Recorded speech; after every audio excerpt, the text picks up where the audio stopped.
অক্টোবরের শুরু। বাংলাদেশের উত্তরের জেলা জামালপুর। শহর থেকে দূরে একটা গ্রাম, নাম চরপাড়া। ভোরের আলো তখন সবে মাটি ছুঁয়েছে।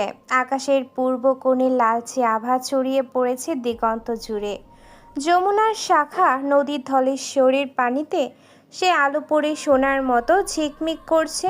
নদীর পাড়ে কাশফুল দুলছে হাওয়ায়, সাদা সাদা মাথা নাড়ছে, যেন কাউকে বিদায় জানাচ্ছে।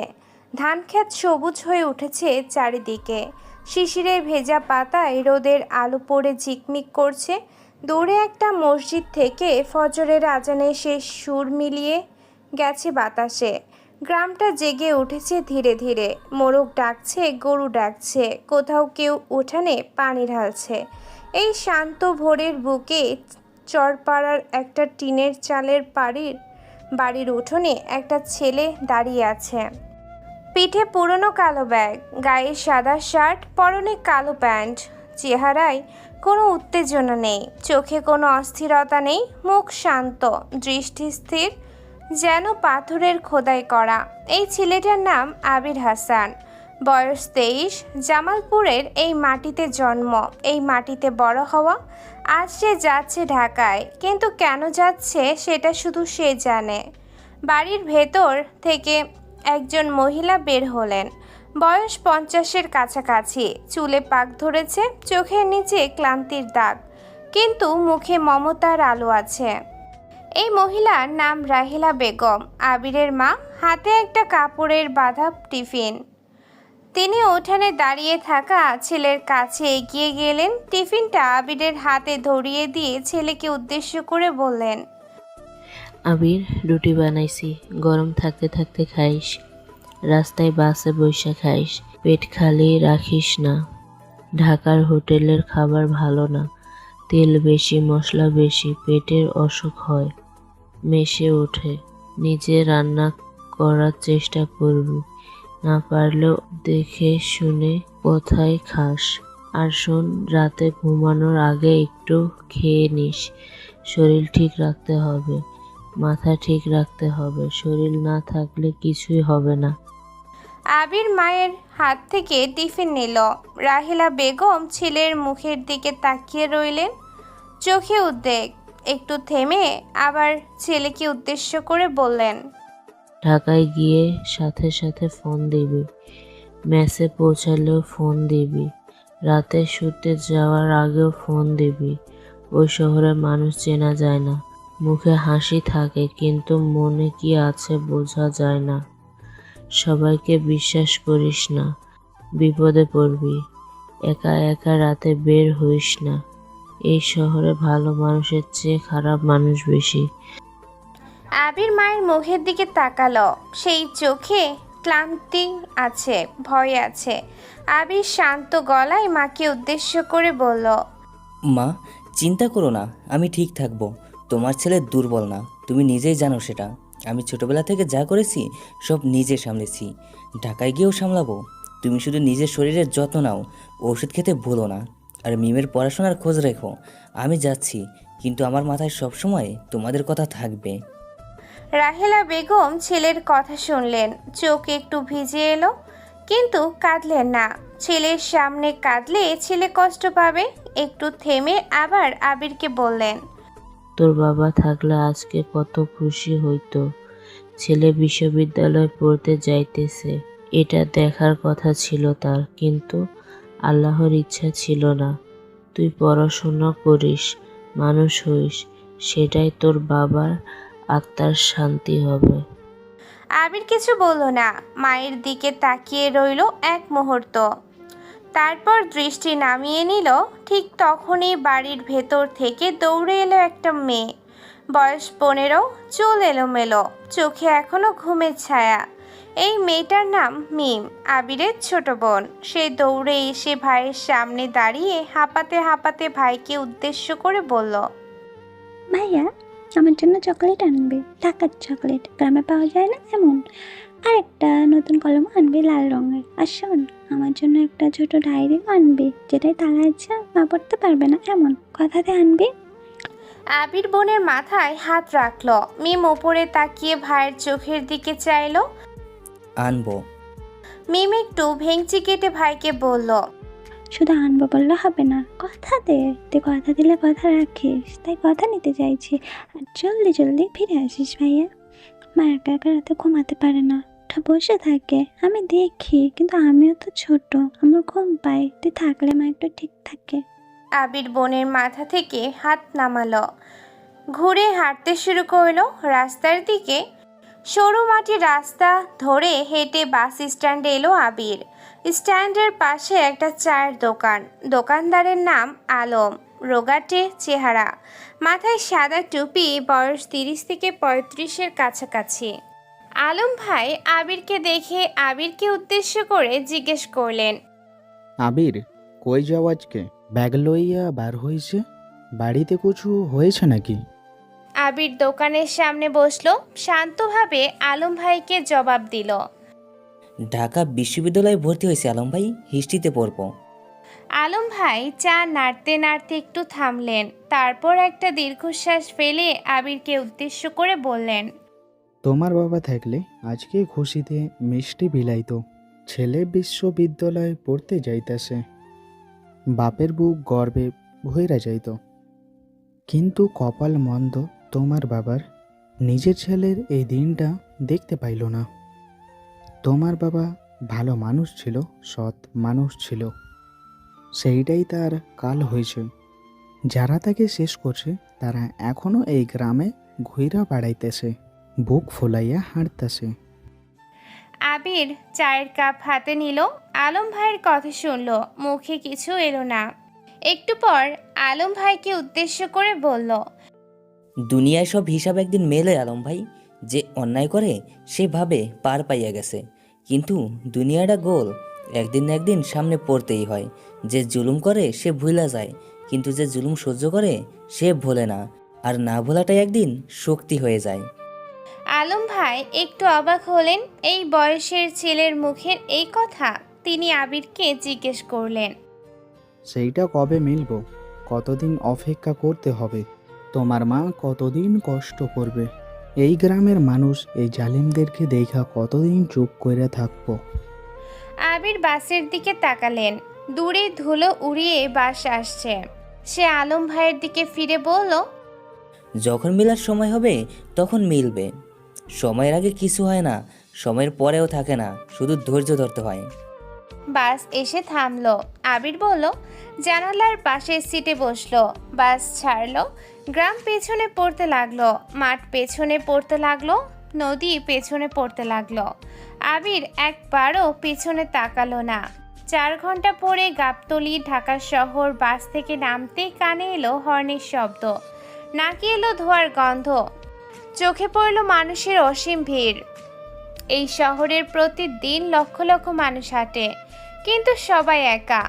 আবির সোজা হাঁটলো, লোকাল বাস ধরলো, মিরপুর 14-তে নামলো। মেসে পৌঁছালো বিকালে। 3 তলা পুরনো বাড়ি, মালিক করিম সাহেব, পেট মোটা লোক, চোখে মুখে সন্দেহ, হাতে সব সময় চায়ের কাপ। আবিরকে দেখে উঠে এসে ভালো করে দেখলেন, তারপর আবিরকে উদ্দেশ্য করে বললেন, আইসো আইসো, ঘর 3 তলায়, একদম শেষের ঘর। একা থাকবা, কারো সাথে ভাগ করতে হবে না, কিন্তু নিয়ম আছে, রাত 12টার পরে বাইরে থাকা যাবে না, মেসে মেয়ে আনা যাবে না, রান্নাঘর সবাই ব্যবহার করে, নিজের জিনিস নিজে সামলাবা, আর ভাড়া প্রতি মাসে 1 তারিখে দিতে হবে, দেরি করলে মাফ নাই। আবির করিম সাহেবের কথা শুনল, তারপর শান্তভাবে জিজ্ঞেস করলো, ভাড়া কত? করিম সাহেব আঙ্গুল গুনতে গুনতে আবিরকে বললেন, 3000, বিদ্যুৎ বিল আলাদা, গ্যাস ব্যবহার করলে আরও 500 দিতে হবে, আর এই মাসের আগামী মাসের টাকা একসাথে এখনই দিতে হবে, 6000। আবির ব্যাগ থেকে টাকা বের করে করিম সাহেবের হাতে দিল। করিম সাহেব গুনলেন, তারপর আবিরের দিকে তাকিয়ে জিজ্ঞেস করলেন, তুমি কোন বিশ্ববিদ্যালয়ে পড়বা? কি পড়বা? Uttara international history. করিম সাহেব একটু মুখ বাঁকালেন, সরাসরি আবিরকে বললেন, এই ক্যাম্পাসে পড়াশোনা কম, রাজনীতি বেশি। ছেলে পেলে ঢুকে ভালো হয়ে, বের হয় নষ্ট হয়ে। সেখানে একটা মাফিয়ার মতো লোক আছে, পুরো ক্যাম্পাস তার মুঠোয়। পুলিশও ভয় পায় তাকে। সাবধানে থাকিও, রাজনীতিতে জড়াইও না, শুধু পড়াশোনা করো। আবির করিম সাহেবের চোখের দিকে তাকালো, শান্তভাবে বলল। আমি নষ্ট হব না। করিম সাহেব একটু হাসলেন, তারপর আবিরকে বললেন। সবাই এই কথাই বলে, তারপর দেখা যায় কি হয়। এই শহরটা অদ্ভুত জায়গা। এইখানে মানুষ আসে স্বপ্ন নিয়ে, যায় স্বপ্ন হারায়া। তুমি সাবধানে থাইকো। পরদিন সকাল, অক্টোবরে রোদ উঠেছে পরিষ্কার হয়ে। উত্তরা ইন্টারন্যাশনাল ইউনিভার্সিটির মেইন গেট খুলেছে। গেটের দুই পাশের বটগাছ দুটো সকালের আলোয় ছায়া ফেলেছে মাটিতে। ক্যাম্পাসের ভেতরের লম্বা রাস্তার দুই ধারে গাছের সারি। মেন বিল্ডিংয়ের সামনের মাঠে শিশির এখনো শুকায়নি। আবির গেটে পৌঁছালো 8:30টায়। কাঁধে পুরনো ব্যাগ, হাতে ভর্তির কাগজ।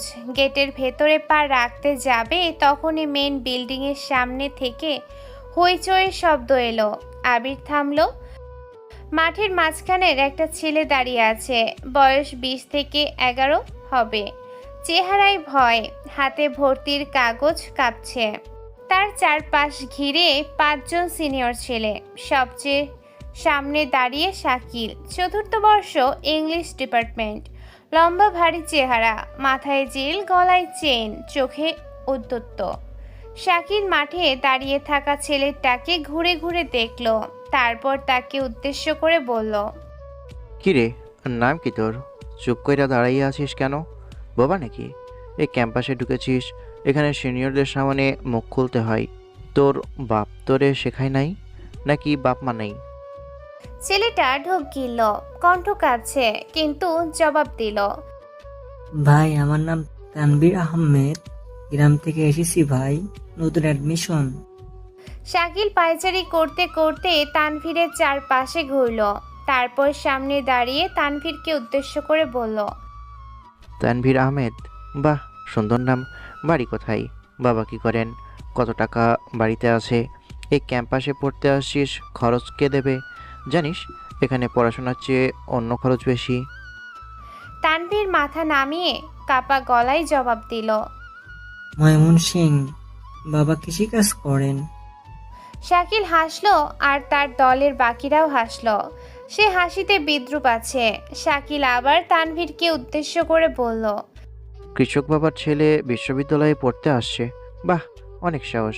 কিন্তু এই ক্যাম্পাসে ঢোকার একটা নিয়ম আছে, সেটা না মানলে তোর ভর্তি টিকবে না। আমি বললে ভর্তি বাতিল হয়ে যাবে, বুঝেছিস? এখানে অনেক ক্ষমতা আছে আমার। তানভীর ভয়ে সম্মতি দেখালো। শাকিল তখন সবার সামনে গলা উঁচিয়ে তানভীরকে উদ্দেশ্য করে বলল। কান ধরে 20টা উঠবস করবি, তারপর আমাদের সবার পায়ে হাত দিয়ে সালাম করবি, তারপর একটা গান গাবি। হিন্দি গান না, বাংলা গান। এইটুকু করলে তুই এই ক্যাম্পাসের মানুষ, না করলে তোর ভর্তির কাগজ ছিঁড়ে ফেলবো এখনই। শাকিলের পাশে দাঁড়ানো রানা তানভীরের দিকে তাকিয়ে হাসছে। সে তানভীরকে উদ্দেশ্য করে বলল। দেরি করছিস কেন? শুরু কর। শাকিল ভাই, রাগলে কিন্তু ভালো হবে না। তখন শুধু উঠবস না, আরো কিছু করতে হবে, সেটা তোর জন্য ভালো হবে না। তানভীর লাল হয়ে গেছে, চোখ ভিজে আসছে। সে কিছু বলতে পারছে না। চারদিকে ভিড়, কেউ এগিয়ে আসছে না। আবির সেই ভিড়ের পেছনে দাঁড়িয়ে পুরো দৃশ্যটা দেখল। তার মুখে কোনো ভাব নেই। ঠিক তখন ভিড়ের একদিন থেকে কেউ ঠেলে সামনে এলো। পায়ের শব্দ ধীর, হাঁটার ভঙ্গিতে কোনো দ্বিধা নেই। একটা মেয়ে, সে সোজা শাকিলের সামনে এসে দাঁড়ালো। এই মেয়েটার নাম রিমি আক্তার, 3য় বর্ষ, হিস্ট্রি ডিপার্টমেন্ট। উচ্চতা 5 ফুট 4, চুল কাঁধ পর্যন্ত, চোখে আগুন। রিমি শাকিলের মুখের দিকে সরাসরি তাকিয়ে তাকে উদ্দেশ্য করে বলল। শাকিল ভাই, এক্ষুনি থামুন, এই মুহূর্তে থামুন। এই ছেলেটা নতুন এসেছে, সে পড়তে এসেছে। তাকে এভাবে অপমান করার কোনো অধিকার রাখেন না। এই দেশে আইন আছে, আর র্যাগিং নিষিদ্ধ। এই ক্যাম্পাসে সেটা আপনিও ভালো করে জানেন। আপনার বাবা মা কি আপনাকে শিখিয়েছে দুর্বলকে কষ্ট দিতে হয়? শাকিল ঘুরে তাকালো, রিমিকে দেখে একটু থামলো, তারপর তুচ্ছের হাসি হেসে রিমিকে উদ্দেশ্য করে বলল, রিমিয়া, আপনি এখানে কেন? এটা মেয়েদের বিষয় না, আপনি সরে যান। ছেলেদের ব্যাপারে নাক গলানো আপনার স্বভাবে পরিণত হয়েছে, কিন্তু এইবার বাড়াবাড়ি হচ্ছে। আপনার বাবার কথা মনে আছে? তিনিও একবার বাড়াবাড়ি করেছিলেন, তারপর কি হয়েছিল মনে আছে? রিমির মুখ শক্ত হয়ে গেল, কিন্তু পিছু হাঁটলো না। পকেট থেকে মোবাইল বের করলো, সরাসরি শাকিলকে উদ্দেশ্য করে বলল, আমার বাবার কথা আর একবারও মুখে আনবেন না। একবার আনলে এই ভিডিওটা শুধু ডিনের কাছে যাবে না, সরাসরি অনলাইনে চলে যাবে। আপনার নাম, আপনার ছবি, আপনার পুরো কীর্তি সারা দেশ দেখবে। আমার বাবা যাকে নিয়ে গর্ব করেন, সেই ছেলে কিভাবে দুর্বলকে অপমান করে সেটাও দেখবে। এই সিদ্ধান্ত নিন, আপনি কি করবেন। শাকিল একটু থামলো, মোবাইলের দিকে তাকালো, ভিড়ের দিকে তাকালো, তারপর আবার রিমিকে উদ্দেশ্য করে দাঁত চেপে বলল, রিমি, তুমি কার সাথে খেলছো সেটা বুঝতে পারছো না। আমার পিছনে কে আছে সেটা জানলে তুমি এইভাবে কথা বলতে পারতে না। একদিন বুঝবে, তখন আর কিছু করার থাকবে না। রিমি চোখ নামালো না, সমান গলায় শাকিলকে বলল, সেই দিন এলে দেখা যাবে। আজকের দিনে এই ছেলেটাকে যেতে দিন, এখনই। শাকিল আর কথা বলল না, তানভীরের দিকে একবার বিষ দৃষ্টিতে তাকালো, রিমির দিকে তাকালো, তারপর ঘুরে চলে গেল। রানা সহ বাকিরাও পিছনে পিছনে গেল। ভিড় সরে গেল। তানভীর একটা বড় শ্বাস ছাড়ল, চোখ মুছল, রিমির দিকে কৃতজ্ঞ চোখে তাকিয়ে উদ্দেশ্য করে বলল, আপু ধন্যবাদ, আপনি না আসলে কি হতো জানি না। আমি কিছু বলতে পারছিলাম না, একেবারে জমে গিয়েছিলাম। আপনি সাহস করে এলেন, একা একা দাঁড়ালেন, এত সাহস কোথা থেকে পান আপনি? রিমি তানভীরের দিকে তাকালো, একটু শান্ত হলো, তানভীরকে উদ্দেশ্য করে বলল, সাহস অর্জন করতে হয় না, অন্যায় দেখলে এমনি আসে। তুমি ভয় পেয়েছিলে, সেটা স্বাভাবিক।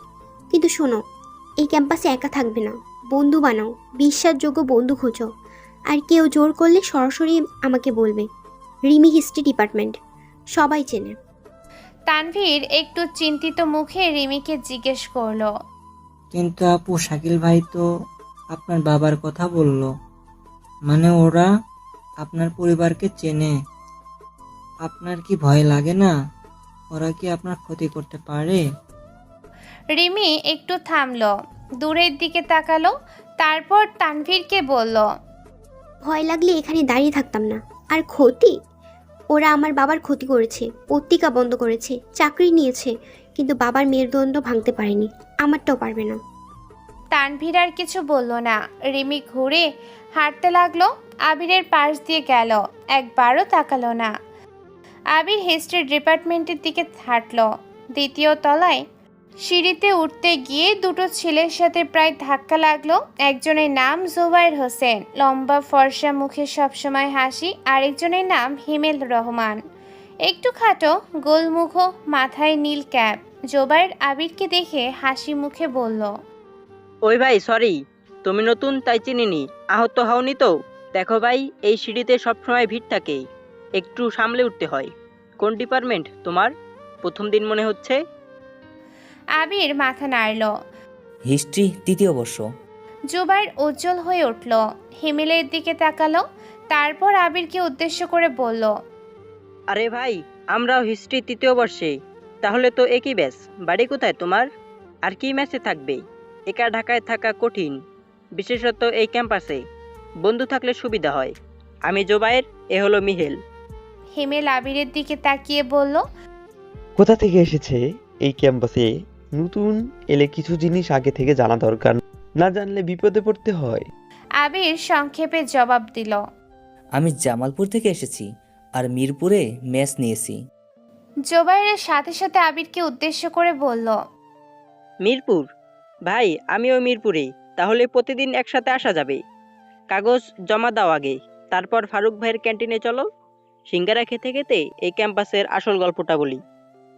অফিসে ঢুকলো আবির। প্রফেসর আজিজুর রহমান বসে আছেন, বয়স 50-এর বেশি, চুলে পাক ধরেছে, চোখ হয়ে মোটা ফ্রেমের চশমা, টেবিলের বইয়ের স্তূপ। প্রফেসর চশমার উপর দিয়ে আবিরকে দেখলেন, তারপর আবিরকে উদ্দেশ্য করে জিজ্ঞেস করলেন, নাম কি তোমার? বাড়ি কোথায়? আর এর আগে কোথায় পড়েছো? আবির সোজা হয়ে দাঁড়িয়ে জবাব দিল। স্যার, আমার নাম আবির হাসান, আর আমি জামালপুর থেকে এসেছি। আর ওখানে এসএসসি জামালপুর সরকারি কলেজে পড়তাম। প্রফেসর আবিরের দিকে তাকিয়ে তারপর আবিরকে উদ্দেশ্য করে বললেন, জামালপুর? মুক্তিযুদ্ধের সেই অঞ্চলে মানুষ অনেক রক্ত দিয়েছে। ৭১ সালের পাকিস্তানি বাহিনী এই এলাকায় যা করেছে সেটা ইতিহাসের কালো অধ্যায়। তুমি ইতিহাস পড়তে এসেছো, নিজের এলাকার ইতিহাস জানো? আবির প্রফেসরের চোখের দিকে তাকিয়ে বলল, কিছুটা জানি স্যার, তবে পড়তে হয় তাই পড়ব, সেটাও সত্য। প্রফেসর আজিজ একটু হাসলেন, তারপর আবিরকে বলল, সৎ উত্তর।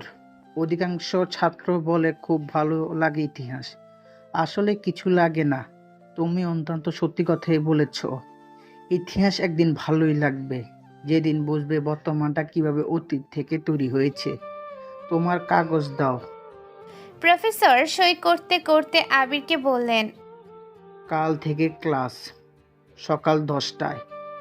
আমার ক্লাসে দেরি মানে দরজা বন্ধ। আর এই ক্যাম্পাসে রাজনীতি থেকে দূরে থেকো। এখানে এমন কিছু মানুষ আছে যাদের সাথে পাঙ্গা নেওয়া মানে নিজের কেরিয়ার শেষ করা। পড়াশোনায় মনোযোগ দাও। আবির প্রফেসরের কথা শুনল, তারপর বলল, জি স্যার। ক্যান্টিনে এলো 3 জন। ফারুক ভাই গরম সিঙ্গারা দিয়ে গেলেন। ফারুক ভাই 40-এর কাছাকাছি, মোটা গোঁফ, গলার স্বর কড়া, কিন্তু পরিচিতদের সাথে হাসি খুশি। তিনি আবিরের দিকে তাকিয়ে বললেন, নতুন ছেলে মনে হচ্ছে। এই ক্যাম্পাসে খাইতে চাইলে আমার কাছে আসো, ভালো খাবার পাবা। আর একটা কথা মনে রেখো, এই ক্যাম্পাসে পেট ভরা থাকলে মাথা ঠান্ডা থাকে, পেট খালি থাকলে মানুষ ভুল সিদ্ধান্ত নেয়। জোবাইর সিঙ্গারায় কামড় দিয়ে আবিরকে বলল, আবির, এই ক্যাম্পাসের কিছু জিনিস তোমাকে আগে থেকে জানা দরকার। না জানলে অন্ধকারে হাঁটবে। এখানে শুধু পড়াশোনা না, এখানে একটা খেলা চলে। সেই খেলায় অনেকে এসেছে, অনেকে ধ্বংস হয়ে গেছে। আবির জোবাইরকে জিজ্ঞেস করলো, কি খেলা? জোবাইরের আশেপাশে তাকালো, গলা নামিয়ে আবিরকে বলল, ক্ষমতার খেলা। এই ক্যাম্পাসে একটা লোকের ছায়া পড়েছে। সেই ছায়া এত লম্বা যে পুরো বিশ্ববিদ্যালয়ে ঢেকে গেছে। লোকটার নাম ইমরান শিকদার। তার কথায় এখানে ভর্তি হয়, তার কথায় বহিষ্কার হয়। প্রশাসন তাকে ভয় পায়, পুলিশ তাকে সালাম দেয়, মিডিয়া তার নাম নেয় না। হিমেল একটু নিচু গলায় আবিরকে বলল, গত বছর এই ক্যাম্পাসে একটা ঘটনা হয়েছিল। একটা মেয়ে ধর্ষিত হয়েছিল ক্যাম্পাসের ভেতরের রাতে। যে করেছিল সে শাকিলের দলের। পুলিশে মামলা হয়েছিল, 3 দিন পরে মামলা উঠে গেছে। মেয়েটার পরিবার শহর ছেড়ে চলে গেছে। যে করেছিল সে এখনো এই ক্যাম্পাসেই হাঁটছে। আবির হিমেলের দিকে তাকালো। পুলিশ কেন মামলা নিল না? জোবাইর ছোট করে আবিরকে জবাব দিল, কারণ ইমরান শিকদার চাননি, এইটুকুই কারণ।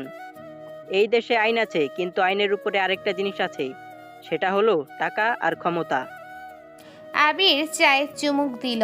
জোবাইরকে জিজ্ঞেস করলো, এই ইমরান শিকদার কোথায় থাকে? জোবাইর একটু থেমে আবিরকে বলল, পুরান ঢাকায়। কিন্তু কেন জানতে চাইছো? আবির স্বাভাবিক মুখে জবাব দিল। জানা থাকা ভালো। বিকেলে ক্যাম্পাস ফাঁকা হলে আবির একা বের হলো। গেটের বাইরে এসে ফোন করলো। ওপাশে ভারী গলা, পৌঁছেছে? সব ঠিক আছে তো? কোনো সমস্যা নেই তো? প্রথম দিন কেমন কাটলো? ক্যাম্পাসের অবস্থা কি বুঝলে? আবির গলা নামিয়ে জবাব দিল, হ্যাঁ ঠিক আছি। ক্যাম্পাসে গিয়েছিলাম। ইমরান শিকদারের প্রভাব যা ভেবেছিলাম তার চেয়ে অনেক বেশি। ক্যাম্পাসের ভেতরে গত বছর ধর্ষণ হয়েছে, মামলা তুলে নেওয়া হয়েছে, লোকটা পুলিশও কিনে ফেলেছে। ওপাশে লোকটা একটু থেমে আবিরকে বলল, সাবধানে থেকো, সময় নাও, তাড়াহুড়া করবে না। এই মানুষগুলো কিন্তু বিপজ্জনক। একটা ভুল করলে সব শেষ। কিন্তু ভুলও না, কেন গেছো, কার জন্য গেছো? আবির শান্তভাবে বলল, ভুলিনি, ভোলার কথা না। ফোন কাটা গেল। রাত হলো। সেই রাতে পুরান ঢাকার একটা পুরনো 3তলা বাড়িতে আলো জ্বলছে। বাইরে থেকে দেখলে পরিত্যক্ত মনে হয়, ভেতরে উঠলে আলাদা দুনিয়া। তিনতলার বড় ঘরে একটা কাঠের টেবিল, চারদিকে চেয়ার। ঘরের দেয়ালে বাংলাদেশ মানচিত্র, কিছু জায়গায় লাল দাগ। টেবিলের মাথায় বসে আছে ইমরান শিকদার, বয়স 50-এর কাছাকাছি, চুল পেছনে আঁচড়ানো, কপাল চওড়া, চোখ ছোট কিন্তু তীক্ষ্ণ, গায়ে সাদা পাঞ্জাবি, আঙ্গুলে পাথর বসানো আংটি। টেবিলে আরও 3 জন বসে আছে, সাজ্জাদ হোসেন ইমরান শিকদারের ডান হাত, পারভেজ আলম বাম হাত, মতিন মিয়া হিসাব রাখে সব। ইমরান শিকদার টেবিলে আঙুল ঠুকতে ঠুকতে সাজ্জাদকে উদ্দেশ্য করে বলল, সাজ্জাদ, আজকে ক্যাম্পাসে কি হয়েছে বলো? শাকিল দরাকে এসে শুনলাম একটা মেয়ে থামিয়েছে তাকে। এটা আমার জন্য কত বড় সমস্যা সেটা কি শাকিল বোঝে? আমার নাম কি রাস্তায় ছড়িয়ে পড়ার জন্য রাখি? সাজ্জাদ সোজা হয়ে বসে ইমরান শিকদারকে উদ্দেশ্য করে বলল, ভাই, শাকিল রেগিং করছিল, ভিডিও করার হুমকি দিয়েছি মেয়েটা। শাকিল সামলাতে পারেনি, ভিড়ের মধ্যে সরে যেতে হয়েছে। ক্যাম্পাসে বেশ কিছু মানুষ দেখাচ্ছে ঘটনাটা। ইমরান শিকদার চোখ সরু করে সাজ্জাদকে জিজ্ঞেস করলো, কোন মেয়ে? নাম কি? কোথা থেকে এত সাহস পাই? সাজ্জাদ সরাসরি ইমরান শিকদারকে জবাব দিল, রিমি আক্তার, হিস্ট্রি ডিপার্টমেন্ট 3য় বর্ষ। বাবা রফিক আক্তার সাংবাদিক, আপনার বিরুদ্ধে লিখতে গিয়েছিল, পত্রিকা বন্ধ হয়ে গেছে। মেয়েটা সেই থেকে ক্যাম্পাসে মাথা উঁচু করে চলে। ইমরান শিকদার আঙ্গুলে আংটি ঘোরালো, তারপর সবার দিকে তাকিয়ে বলল, রফিকের মেয়ে? বাবাকে ঠেকাতে পেরেছি, কিন্তু মেয়েটা বাপের বিষ বুকে নিয়ে বড় হয়েছে। এই ধরনের মানুষ বিপজ্জনক। এরা থামে না, ভয় পায় না। এদের কাছে নিজের জীবনের চেয়ে আদর্শ বড়। এই মেয়েটাকে সামলাতে হবে, কিন্তু এখনই না, সময় বুঝে। পারভেজ ইমরান শিকদারকে উদ্দেশ্য করে বলল, ভাই, ক্যাম্পাসে আজকে একজন নতুন ছেলে ভর্তি হয়েছে, হিস্ট্রি ডিপার্টমেন্ট, নাম আবির হাসান, জামালপুর থেকে এসছে। মতিন কিছু খোঁজ খবর নিয়েছে। ইমরান শিকদার মতিনের দিকে তাকিয়ে তাকে উদ্দেশ্য করে বলল, কি জেনেছ? বিস্তারিত বলো, সংক্ষেপে না। মতিন ইমরান শিকদারকে জবাব দিল, জামালপুরের ছেলে, বাবা নেই, মা আর একটা ছোট বোন আছে। মেসে উঠেছে মিরপুরে। ক্যাম্পাসে আসার প্রথম দিনেই কিছু প্রশ্ন করেছে, ক্যাম্পাসের অবস্থা জানতে চেয়েছে, এটুকু পেয়েছি। ইমরান শিকদার একটু ভাবল, তারপর মতিনকে উদ্দেশ্য করে বলল, গ্রামের ছেলে নতুন শহরে এসেছে, কৌতূহল স্বাভাবিক, তবু একটা চোখ রেখো। আমার ক্যাম্পাসে কেউ আসে যায় সেটা আমার জানতে হবে। যে আমাকে চ্যালেঞ্জ করে, সে ছোট হোক কিংবা বড় হোক, আমি তার খোঁজ রাখি। ইমরান শিকদার উঠে জানালার কাছে গেল। নিচে পুরান ঢাকার রাস্তা, রাত গভীর হয়েছে কিন্তু শহর জেগে আছে।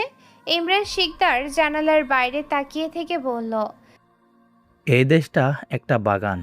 বাগানে ফুল আছে, কাঁটা আছে, গাছ আছে, আগাছাও আছে। মালিকে সেটা বাগান ঠিক করে না, মালি ঠিক করে বাগান কেমন হবে। আমি এই বাগানের মালি। আমি যাকে ফোটাই সে ফোটে, আমি যাকে ওপড়াই সে মাটিতে মেশে। এই সত্যটা যে বুঝে সে টিকে থাকে। সাজ্জাদ ইমরান শিকদারকে উদ্দেশ্য করে বলল, ভাই, শাকিলকে কি বলবো? সে একটু দুর্বল হয়ে গেছে আজকের ঘটনায়। ইমরান শিকদার জানালা থেকে ঘুরল, সাজ্জাদের চোখের দিকে তাকিয়ে শান্ত গলায় বলল, শাকিলকে বলো আমার নাম কাউকে টেনে আনতে না, যা করবে নিজের দায়িত্বে করবে। আর রিমি আক্তারকে চোখে রাখবে, কিন্তু হাত দেবে না এখনো। সময় এলে আমি বলবো। এই দেশে ধৈর্যশীল মানুষ জেতে, তাড়াহুড়ো করা মানুষ হারে। রাত গভীর হলো, শহর ধীরে ধীরে ঘুমালো, কিন্তু কিছু মানুষের ঘুম নেই। কিছু পরিকল্পনা চলছে অন্ধকারে, কিছু গল্প শুরু হচ্ছে যেগুলোর শেষ কেউ জানে না। মিরপুরের একটা মেসে একটা ছেলে শুয়ে আছে ছাদের দিকে তাকিয়ে। সে কি ভাবছে কেউ জানে না, শুধু জানা যাচ্ছে তার চোখে ঘুম নেই। পরদিন সকাল। মিরপুরের আকাশে মেঘ জমেছে, কিন্তু বৃষ্টি নামেনি। হালকা ঠান্ডা হাওয়া বইছে। আবির ম্যাচ থেকে বের হলো সকাল 9:30টায়। গায়ে সেই একটা একই সাদা শার্ট, পরনে নীল জিন্স। চেহারায় কোনো পরিবর্তন নেই, কিন্তু চোখে একটা সজাগ দৃষ্টি আছে, যেটা সাধারণ মানুষ হয়তো খেয়াল করে না। বাসে উঠলো, জানালার পাশে বসলো। বাইরের শহর সরে যাচ্ছে। সে তাকিয়ে আছে কিন্তু দেখছে না। মাথার ভেতরে অন্যরকম কিছু চলছে। ক্যাম্পাসে পৌঁছাতে পৌঁছাতে 10টা বাজে। গেটের কাছে জোবায়ের দাঁড়িয়ে আছে। আবিরকে দেখেই হাত নাড়ল। আবির এগিয়ে গেল। জোবায়ের আবিরকে উদ্দেশ্য করে বলল, ভাই, আজকে প্রথম ক্লাস প্রফেসর আজিজ স্যারের ক্লাস দিয়ে শুরু। স্যার কড়া মানুষ, কিন্তু পড়ান ভালো। একটু দেরি হলেও ঢুকতে দেন না, তাই আগেই বলেছিলাম। আরেকটা কথা, আজকে হিমেল আসেনি, পেট খারাপ। তুমি আর আমি একসাথে যাব, চলো। দুজন হাঁটতে লাগলো। করিডোর ধরে হাঁটতে হাঁটতে জোবায়ের আবিরকে উদ্দেশ্য করে বলল, আবির, গতকালের ঘটনার পর থেকে ক্যাম্পাসে একটা গুঞ্জন চলছে। রিমি আপু শাকিলকে যেভাবে থামিয়ে দিল, সেটা অনেকে দেখেছে, কিন্তু এই ঘটনা ইমরান শিকদারের কানে গেছে বলে মনে হচ্ছে। শাকিলের চেহারা দেখলে বোঝা যায় সে রাতে ফোন খেয়েছে। আবির হাঁটতে হাঁটতে জোবায়েরকে জিজ্ঞেস করলো। রিমি কি জানে?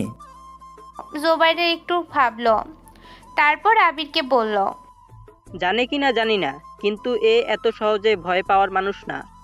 গত 2 বছর ধরে দেখছি, এই মেয়েটা যতবার বিপদে পড়েছে ততবার আরও শক্ত হয়ে উঠেছে। কিন্তু ভাই, একা মানুষের একটা সীমা আছে, একদিন সেই সীমা ছাড়িয়ে যাবে। ক্লাসরুমে ঢুকলো দুজন।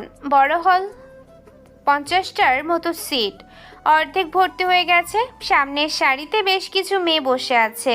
আবির মাঝের সারিতে একটা সিটে বসলো। ঠিক তখনই পাশের দরজা দিয়ে কেউ ঢুকলো।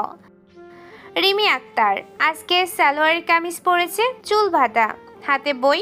সে ঢুকে সামনের দিকের একটা সিটে বসলো, আবিরের সিট থেকে 2 সারির সামনে। প্রফেসর আজিজ ঢুকলেন ঠিক 10টায়। দরজা বন্ধ করলেন নিজের হাতে। তারপর ক্লাসের দিকে তাকিয়ে সবাইকে উদ্দেশ্য করে বললেন, নিজেকে 3য় বর্ষের প্রথম ছাত্র ক্লাস। তোমরা প্রথম পর্যন্ত ইতিহাসের তথ্য মুখস্থ করেছো, পরীক্ষা লিখেছো, কিন্তু এই বর্ষে তোমাদের শেখাবো কিভাবে ইতিহাস পড়তে হয়, মানে বুঝতে হয়। ইতিহাস মুখস্থ করা বিষয় না, ইতিহাস বোঝার বিষয়। এই দেশে যা হচ্ছে তার শিখর অতীতে। সেই শিখর না বুঝলে বর্তমান বোঝা যায় না। প্রফেসর বোর্ডে কিছু শিখলেন, তারপর ঘুরে ক্লাসকে উদ্দেশ্য করে বললেন, এই দেশে যতবার অন্যায় হয়েছে, যতবার ক্ষমতার অপব্যবহার হয়েছে, ততবার মানুষ প্রতিবাদ করেছে। 52 সালে করেছে, 71-এ করেছে, 90 সালে করেছে। প্রতিরোধের এই শক্তিটা কোথায় থেকে আসে? ভয় থেকে না, আসে সত্যের জায়গা থেকে। যে সত্যের উপর দাঁড়িয়ে থাকে তাকে শেষ পর্যন্ত কেউ থামাতে পারে না। ক্লাস চলল 1 ঘন্টা। আবির পুরোটা মনোযোগ দিয়ে শুনল, নোট নিল। ক্লাস শেষে বের হতে হতে জোবায়ের আবিরকে উদ্দেশ্য করে বলল, কেমন লাগলো স্যারের ক্লাস? প্রথম দিন সবার একটু কঠিন মনে হয়, কিন্তু পরে বুঝবেই স্যার যা বলেন সব কাজে লাগে।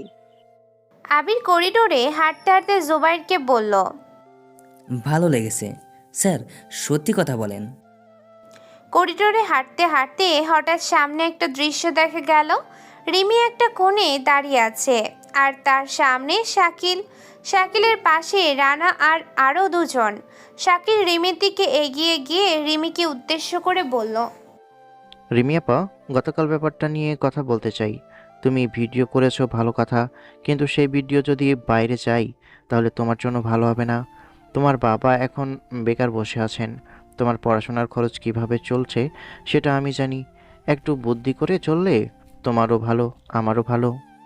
রিমি দেয়ালে পিঠ ঠেকিয়ে দাঁড়িয়ে। পালানোর জায়গা নেই, কিন্তু চোখে ভয় নেই। রিমি শাকিলকে উদ্দেশ্য করে বলল, শাকিল ভাই, তুমি আমাকে ভয় দেখাতে এসেছো? ভালো কথা, কিন্তু আমার বাবার বেকারত্ব নিয়ে কথা বললে বুঝতে হবে তুমি নিজে ভয় পেয়েছো। যে ভয় পায় না তাকে ভয় দেখানো লাগে না। তুমি কি ভয় পেয়েছো শাকিল ভাই? একটা মেয়েকে ভয় দেখাতে এসেছো কারণ সে তোমাকে থামিয়ে দিয়েছে? শাকিলের মুখ লাল হয়ে গেল। সে একটু এগিয়ে গিয়ে রিমির মুখের কাছে মুখ নিয়ে গেল। নিচু গলায় রিমিকে বলল, রিমি, তুমি জানো না পরিণতি কি হতে পারে? তোমার বাবার পত্রিকা বন্ধ হয়েছে, এটা সহজ শাস্তি ছিল, পরেরটা সহজ হবে না। তোমার মতো মেয়েদের বিপদে ফেলা কঠিন না। এই শহরে অনেক কিছু হয় যেগুলো পরে আর খোঁজ পাওয়া যায় না। জোবায়ের আবিরের হাত ধরে থামলো, ফিসফিস করে বলল, ভাই আমরা যাই না, শাকিলের সাথে পাঙ্গা নেওয়া ঠিক হবে না। রিমি আপু নিজেই সামলাতে পারবেন। আবির জোবায়ের দিকে একবার তাকালো, তারপর সামনে তাকালো। রিমির মুখের কাছে শাকিলের মুখ। রিমির চোখে ভয় নেই, কিন্তু অসহায়ত্ব আছে। আবির হাঁটতে শুরু করলো সামনের দিকে। আবির কোথায় যাচ্ছ? আবির জবাব দিল না। সে হেঁটে গেল শাকিলের পেছনে, একটু থামলো, তারপর স্বাভাবিক গলায় শাকিলকে উদ্দেশ্য করে বলল, স্যার একটু সরবেন, করিডোরে যেতে পারছি না। শাকিল ঘুরল। একটা সাধারণ ছেলে দাঁড়িয়ে আছে, চেহারায় কোনো হুমকি নেই। শাকিল আবিরকে উপর নিচ দেখিয়ে তাকে উদ্দেশ্য করে বলল, কে তুই? চিনি না তো, নতুন মনে হচ্ছে। এখানে সিনিয়রদের কথা চলছে, সরে যা তুই। আবির সরল না, একই জায়গায় দাঁড়িয়ে স্বাভাবিক মুখে শাকিলকে বলল, ভাই আমি শুধু করিডোরে দিয়ে যেতে চাই, আপনারা পথ আটকে দাঁড়িয়ে আছেন, একটু সরলে উপকার হতো। শাকিল একটু থামলো। এই ছেলেটার গলায় কোনো ভয় নেই, কিন্তু হুমকিও নেই, একদম স্বাভাবিক। শাকিল রানার দিকে তাকালো, রানা হাসলো। শাকিল আবিরকে উদ্দেশ্য করে বলল, নতুন ছেলের সাহস ভালো, কিন্তু এই ক্যাম্পাসের সাহস দেখানোর জায়গা আছে, এটা সেই জায়গা না। তোর নাম কি? আবির শান্তভাবে জবাব দিল, আবির। শাকিল একটু হাসলো, তারপর পথ ছেড়ে দিল। যেতে যেতে আবিরের কানের কাছে মুখ নিয়ে বলল, আবির, নামটা মনে রাখলাম, তুইও মনে রাখিস। এই ক্যাম্পাসে নায়কগিরি করতে আসলে নায়কের পরিণতি ভালো হয় না। শাকিল চলে গেল। রানা যেতে যেতে আবিরের দিকে একবার তাকালো, তারপর সেও গেল। রিমি দেয়াল থেকে সরে দাঁড়ালো, আবিরের দিকে তাকালো। তার চোখে কৃতজ্ঞতা আছে, কিন্তু সে সেটা সরাসরি বলল না। আবিরকে উদ্দেশ্য করে বলল, তুমি নতুন এসেছো, শাকিলের সাথে এভাবে কথা বলা ঠিক হয়নি, ও ছেড়ে দেবে না। আবির রিমির দিকে তাকালো, তারপর স্বাভাবিক গলায় বলল, পথ আটকে দাঁড়িয়েছিল, বললাম সরতে, এইটুকু। রিমি একটু থামলো, আবিরকে জিজ্ঞেস করলো, তুমি কি জানো শাকিলের পেছনে কে আছে? আবির মাথা নাড়ল। জানি। রিমি আবিরের চোখে তাকালো, একটু অবাক হলো। জেনেও ভয় পাওনি? আবির একটু না থেমে বলল, পথ আটকে থাকলে সরতে বলা লাগে, এতে ভয়ের কিছু নেই। রিমি আর কিছু বলল না, ঘুরে চলে গেল। জোবাইর এসে আবিরের পাশে দাঁড়ালো, আস্তে আস্তে আবিরকে উদ্দেশ্য করে বলল, ভাই তুমি কি করলে? শাকিলের সামনে এভাবে? তুমি বুঝতে পারছো না ও এখন তোমাকে মার্ক করে ফেলেছে। আবির হাঁটতে শুরু করলো। চলো ক্যান্টিনে। সেদিন বিকেলে ক্যাম্পাসে একটা ঘটনা ঘটলো। ক্যাম্পাসের পেছনের দিকে একটা কম আলোকিত জায়গা আছে, সেখানে গুদামঘর, পুরনো গাছের সারি। ছাত্রছাত্রীরা সাধারণত ওই দিকে যায় না। সেই জায়গায় বিকেল 5টায় 3জন ছেলে একটা মেয়েকে ঘিরে ধরেছিল। মেয়েটার নাম নীলুফার, প্রথম বর্ষের ছাত্রী। সে লাইব্রেরি থেকে একা ফিরছিল। 3 জনের একজনের নাম টিপু, শাকিলের দলের ছেলে। টিপু নীলুফারের সামনে দাঁড়িয়ে নীলুফারকে উদ্দেশ্য করে বলল, ওই যাচ্ছ একা একা? এই পথে কেউ আসে না, চলো আমাদের সাথে একটু আড্ডা দেই। নীলুফার ভয়ে কাঁপছে। সে পিছু হাঁটতে চাইলো, কিন্তু পেছনে আরো 2 জন। আমাকে যেতে দিন, আমার দেরি হয়ে যাচ্ছে, বাসা থেকে খোঁজ করবে। টিপু হাসলো। তার পাশের ছেলেটার নাম জামাল। সে নীলুফারের হাত ধরে টান দিয়ে বলল, খোঁজ করবে করুক, এখানে কে দেখছে, কেউ নেই, চলো। নীলুফার চিৎকার দিল, কিন্তু এই জায়গায় কেউ নেই। টিপু হাত বাড়ালো। ঠিক সেই মুহূর্তে গাছের আড়াল থেকে একজন বের হলো। লোকটা লম্বা, গায়ে কালো হুডি, মুখ ঢাকা। সে বের হয়ে এলো এবং টিপুর দিকে এগোলো। কে তুই? কোথা থেকে আসলি? লোকটা কোনো কথা বলল না, সে সরাসরি টিপুর দিকে এগিয়ে গেল। টিপু একটা ঘুষি ছুড়ল, লোকটা মাথা সরিয়ে নিল, ঘুষিটা বাতাসে গেল। তারপর লোকটার ডান হাতের কোণয় উঠল এবং সজোরে নামল টিপুর চিবুকে। একটা আঘাত, টিপু মাটিতে পড়ে গেল। জামাল পেছন থেকে লাফিয়ে পড়ল, লোকটা ঘুরল না, পিছিয়ে এলো এক পা, জামালের ছুটে আসার গতির সাথে মিলিয়ে তার কবজি ধরল, মোচড় দিল। জামাল ব্যথায় হাঁটু মুড়ে পড়ে গেল। তৃতীয় ছেলে দৌড় দিল, লোকটা তার পিছনে গেল না। নীলুফার দেয়ালে পিঠ দিয়ে দাঁড়িয়ে কাঁপছে, লোকটা তার দিকে ঘুরল, মুখ ঢাকা। আপনি? লোকটা কিছু বলল না, শুধু নীলুফারকে উদ্দেশ্য করে ইশারা করলো, সামনের দিকে যাও। নীলুফার একটু দ্বিধা করলো, তারপর দৌড়ে চলে গেল। লোকটা দাঁড়িয়ে রইল, টিপু মাটিতে শুয়ে কাতরাচ্ছে, জামাল কবজি চেপে ধরে বসে আছে। লোকটা একবার তাদের দিকে তাকালো, তারপর গাছের আড়ালে মিলিয়ে গেল। সেই রাতে পুরান ঢাকার সেই বাড়িতে ইমরান শিকদার বসে আছে। সাজ্জাদ ঢুকলো দ্রুত পায়ে, তাকে দেখে ইমরান শিকদার তাকে উদ্দেশ্য করে বলল, কি হয়েছে? মুখ দেখে বোঝা যাচ্ছে খারাপ খবর, বলো। সাজ্জাদ বসলো, ইমরান শিকদারকে উদ্দেশ্য করে বলল, ভাই ক্যাম্পাসে আজকে বিকেলে ঘটনা হয়েছে। টিপু আর জামাল একটা মেয়েকে ঘিরে ধরেছিল পিছনের দিকে, কিন্তু কেউ একজন এসে থামিয়ে দিয়েছে। টিপুর সোশ্যালে আঘাত লেগেছে, জামালের কবজি খামছে, সে যে করেছে তাকে দেখা যায়নি, মুখ ঢাকা ছিল। ইমরান শিকদার একটু সামনে ঝুঁকলো, চোখ সরু হয়ে গেল। সাজ্জাদকে উদ্দেশ্য করে বলল, মুখ ঢাকা ছিল মানে পরিকল্পনা করে এসেছে। ক্যাম্পাসে কেউ পরিকল্পনা করে আমার ছেলেদের মারবে, এটা হতে পারে না। এই লোককে কোথা থেকে এলো, কেউ চেনে না?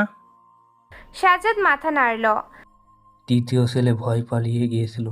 সে কতটুকু দেখেছি, সে যে লোকটা লম্বা, কালো হুডি পরা আর মারামারিতে দক্ষ, প্রশিক্ষণ আছে বলে মনে হয়েছে। ইমরান শিকদার উঠে দাঁড়ালো, পায়চারি করতে করতে বলল, প্রশিক্ষণ আছে? এই শহরে এরকম লোক আসে কোথা থেকে, কেন আসে? সাজ্জাদ, এই মুহূর্ত থেকে ক্যাম্পাসের প্রতিটা কোণায় চোখ রাখো। কারা আসছে যাচ্ছে, কে কার সাথে কথা বলছে, সব এই লোককে খুঁজে বের করতে হবে। আমার এলাকায় অচেনা কেউ থাকবে না।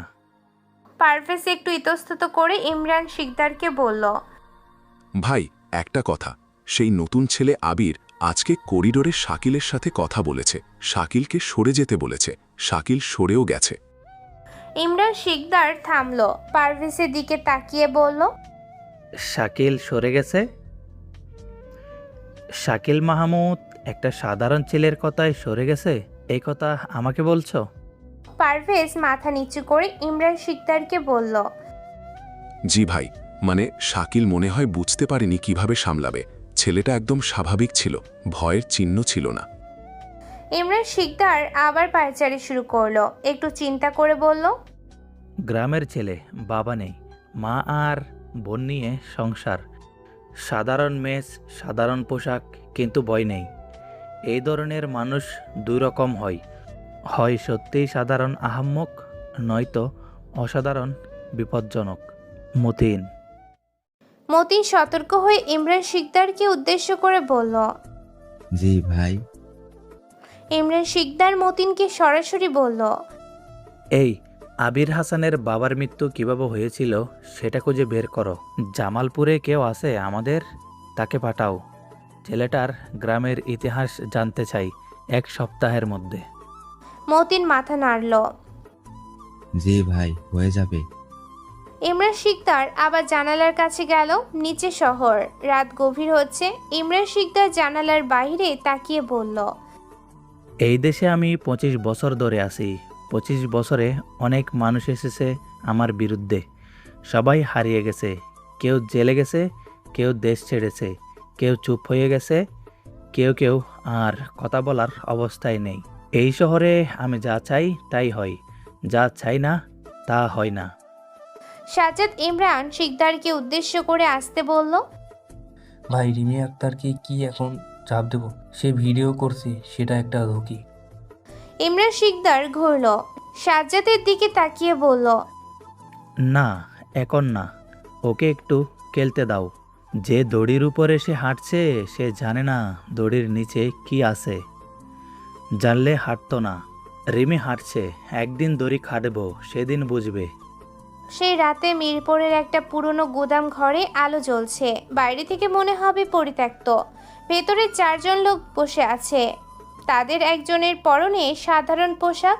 সে বলছে, আজকে রাতে ক্যাম্পাসে যা হয়েছে সেটা পরিকল্পনায় ছিল না, তবুও ভালো হয়েছে, মেয়েটা বেঁচে গেছে।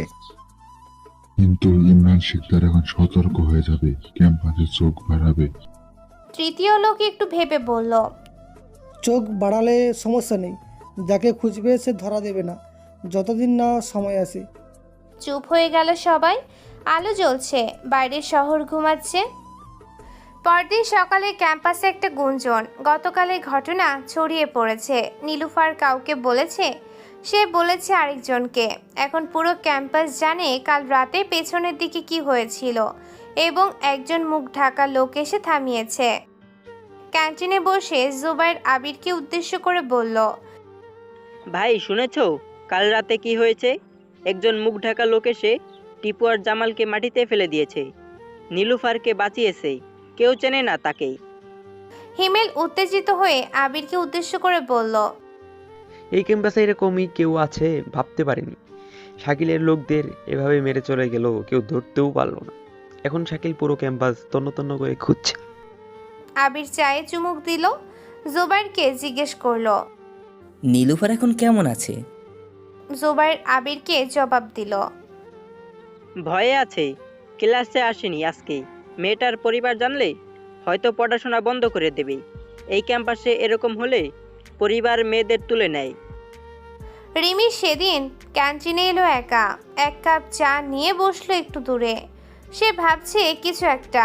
হিমেল রিমিকে দেখে আবিরকে উদ্দেশ্য করে ফিসফিস করে বলল, রিমি আপু আজকে অন্যরকম লাগছে, চিন্তিত মনে হচ্ছে। আবির রিমির দিকে তাকালো। রিমি চায়ের কাপ হাতে নিয়ে বসে আছে চোখ দূরে। কিছুক্ষণ পরে রিমি উঠল। যেতে যেতে আবিরের টেবিলের পাশ দিয়ে গেল। 1 মুহূর্তের জন্য থামলো। আবিরকে উদ্দেশ্য করে বলল, গতকাল করিডোরে যা দেখেছো সেটার জন্য ধন্যবাদ, কিন্তু এরপর থেকে এরকম করতে যেও না। শাকিলের বিষয় আমি নিজেই সামলাতে পারি, তোমার ক্ষতি হলে আমি দায়ী থাকতে চাই না। আবির রিমির দিকে তাকালো। তুমি একা সামলাতে পারবে সেটা দেখছি, কিন্তু একা সামলানো আর সামলাতে হওয়া এক না। রিমি একটু থামলো, আবিরের কথা মাথায় নিল, তারপর চলে গেল। সেই সন্ধ্যায় ক্যাম্পাসের বাইরে একটা ঘটনা ঘটল। শাকিল আর তার 5 জন লোক একটা রিক্সা থামিয়ে দিল। রিক্সায় ছিল ইতিহাস বিভাগের একজন শিক্ষক, নাম রফিকুল ইসলাম, বয়স 35। তিনি ক্লাসে ইমরান শিকদারের লোকদের নিয়ে কিছু কথা বলেছিলেন। পরোক্ষভাবে শাকিল সেটা জানতে পেরেছিল। শাকিল রিক্সা থামিয়ে শিক্ষকের সামনে দাঁড়ালো। তারপর শিক্ষককে উদ্দেশ্য করে বলল, স্যার, শুনলাম আপনি ক্লাসে অনেক জ্ঞানের কথা বলেন, ক্ষমতার অপব্যবহার, দুর্নীতি এসব নিয়ে কথা বলেন। ভালো কথা, কিন্তু স্যার কথা বলার একটা সীমা থাকে, সেই সীমা পার হলে বিপদ হয়। রফিকুল ইসলাম রিক্সা থেকে নামলেন না। ভেতরে বসেই শাকিলকে উদ্দেশ্য করে বললেন, তুমি শাকিল, আমি তোমাকে চিনি। তুমি কি আমাকে ভয় দেখাতে এসেছো? শাকিল একটু হাসলো, তারপর রফিকুলকে বলল, ভয় না স্যার, পরামর্শ। ক্লাসে পড়ান, পরীক্ষা নেন, মাইনে নেন, এইটুকু করলে কোনো সমস্যা নাই। কিন্তু যে বিষয় না বললেও চলে, সে বিষয়ে কথা বললে নিজের ক্ষতি নিজেই করবেন। রফিকুল নামলেন রিক্সা থেকে। শাকিলের চোখে চোখ রেখে বললেন, শোনো ছেলে, আমি শিক্ষক, ক্লাসে সত্যি কথা বলাটা আমার কাজ। তুমি যার হয়ে এসেছো সে কতটুকু ক্ষমতাধর সেটা জানি, কিন্তু আমি যদি ভয়ে সত্যি কথা বলা বন্ধ করে দিই তাহলে আমি শিক্ষক থাকি না। শাকিল আর কথা বলল না, একটা ইশারা করলো। তার পেছনের 2 জন এগিয়ে এলো, রফিকুলের কলার ধরে টান দিল। রফিকুল পড়ে যাওয়ার আগে একটা ঘুষি এলো পেটে, তিনি কুঁকড়ে গেলেন। শাকিল নিচু হয়ে রফিকুলের মুখের কাছের মুখ নিয়ে গেল। পরের বার মাথায় রাখবেন স্যার, ক্লাসে যা পড়ান সেটা বইয়ের মধ্যেই রাখবেন, বাস্তবের কথা তুলবেন না। শাকিল চলে গেল। রফিকুল রাস্তায় বসে আছেন, হাত দিয়ে পেট চেপে ধরেছেন। রিকশাওয়ালা ভয়ে পালিয়ে গেছে। পরদিন সকালে ক্যাম্পাসে রফিকুল স্যার আসলেন না, তার বদলে একটা খবর এলো তিনি অসুস্থ। কিন্তু যারা দেখেছে তারা জানে কি হয়েছে। জোবাইর ক্লাসে বসে আবিরকে উদ্দেশ্য করে ফিসফিস করে বলল, রফিকুল স্যারকে কাল রাতে মেরেছে রাস্তায়। শুনলাম হাসপাতালে গেছেন, পাঁজরে আঘাত লেগেছে, কিন্তু কেউ মামলা করবে না, কোনো সাক্ষী নেই।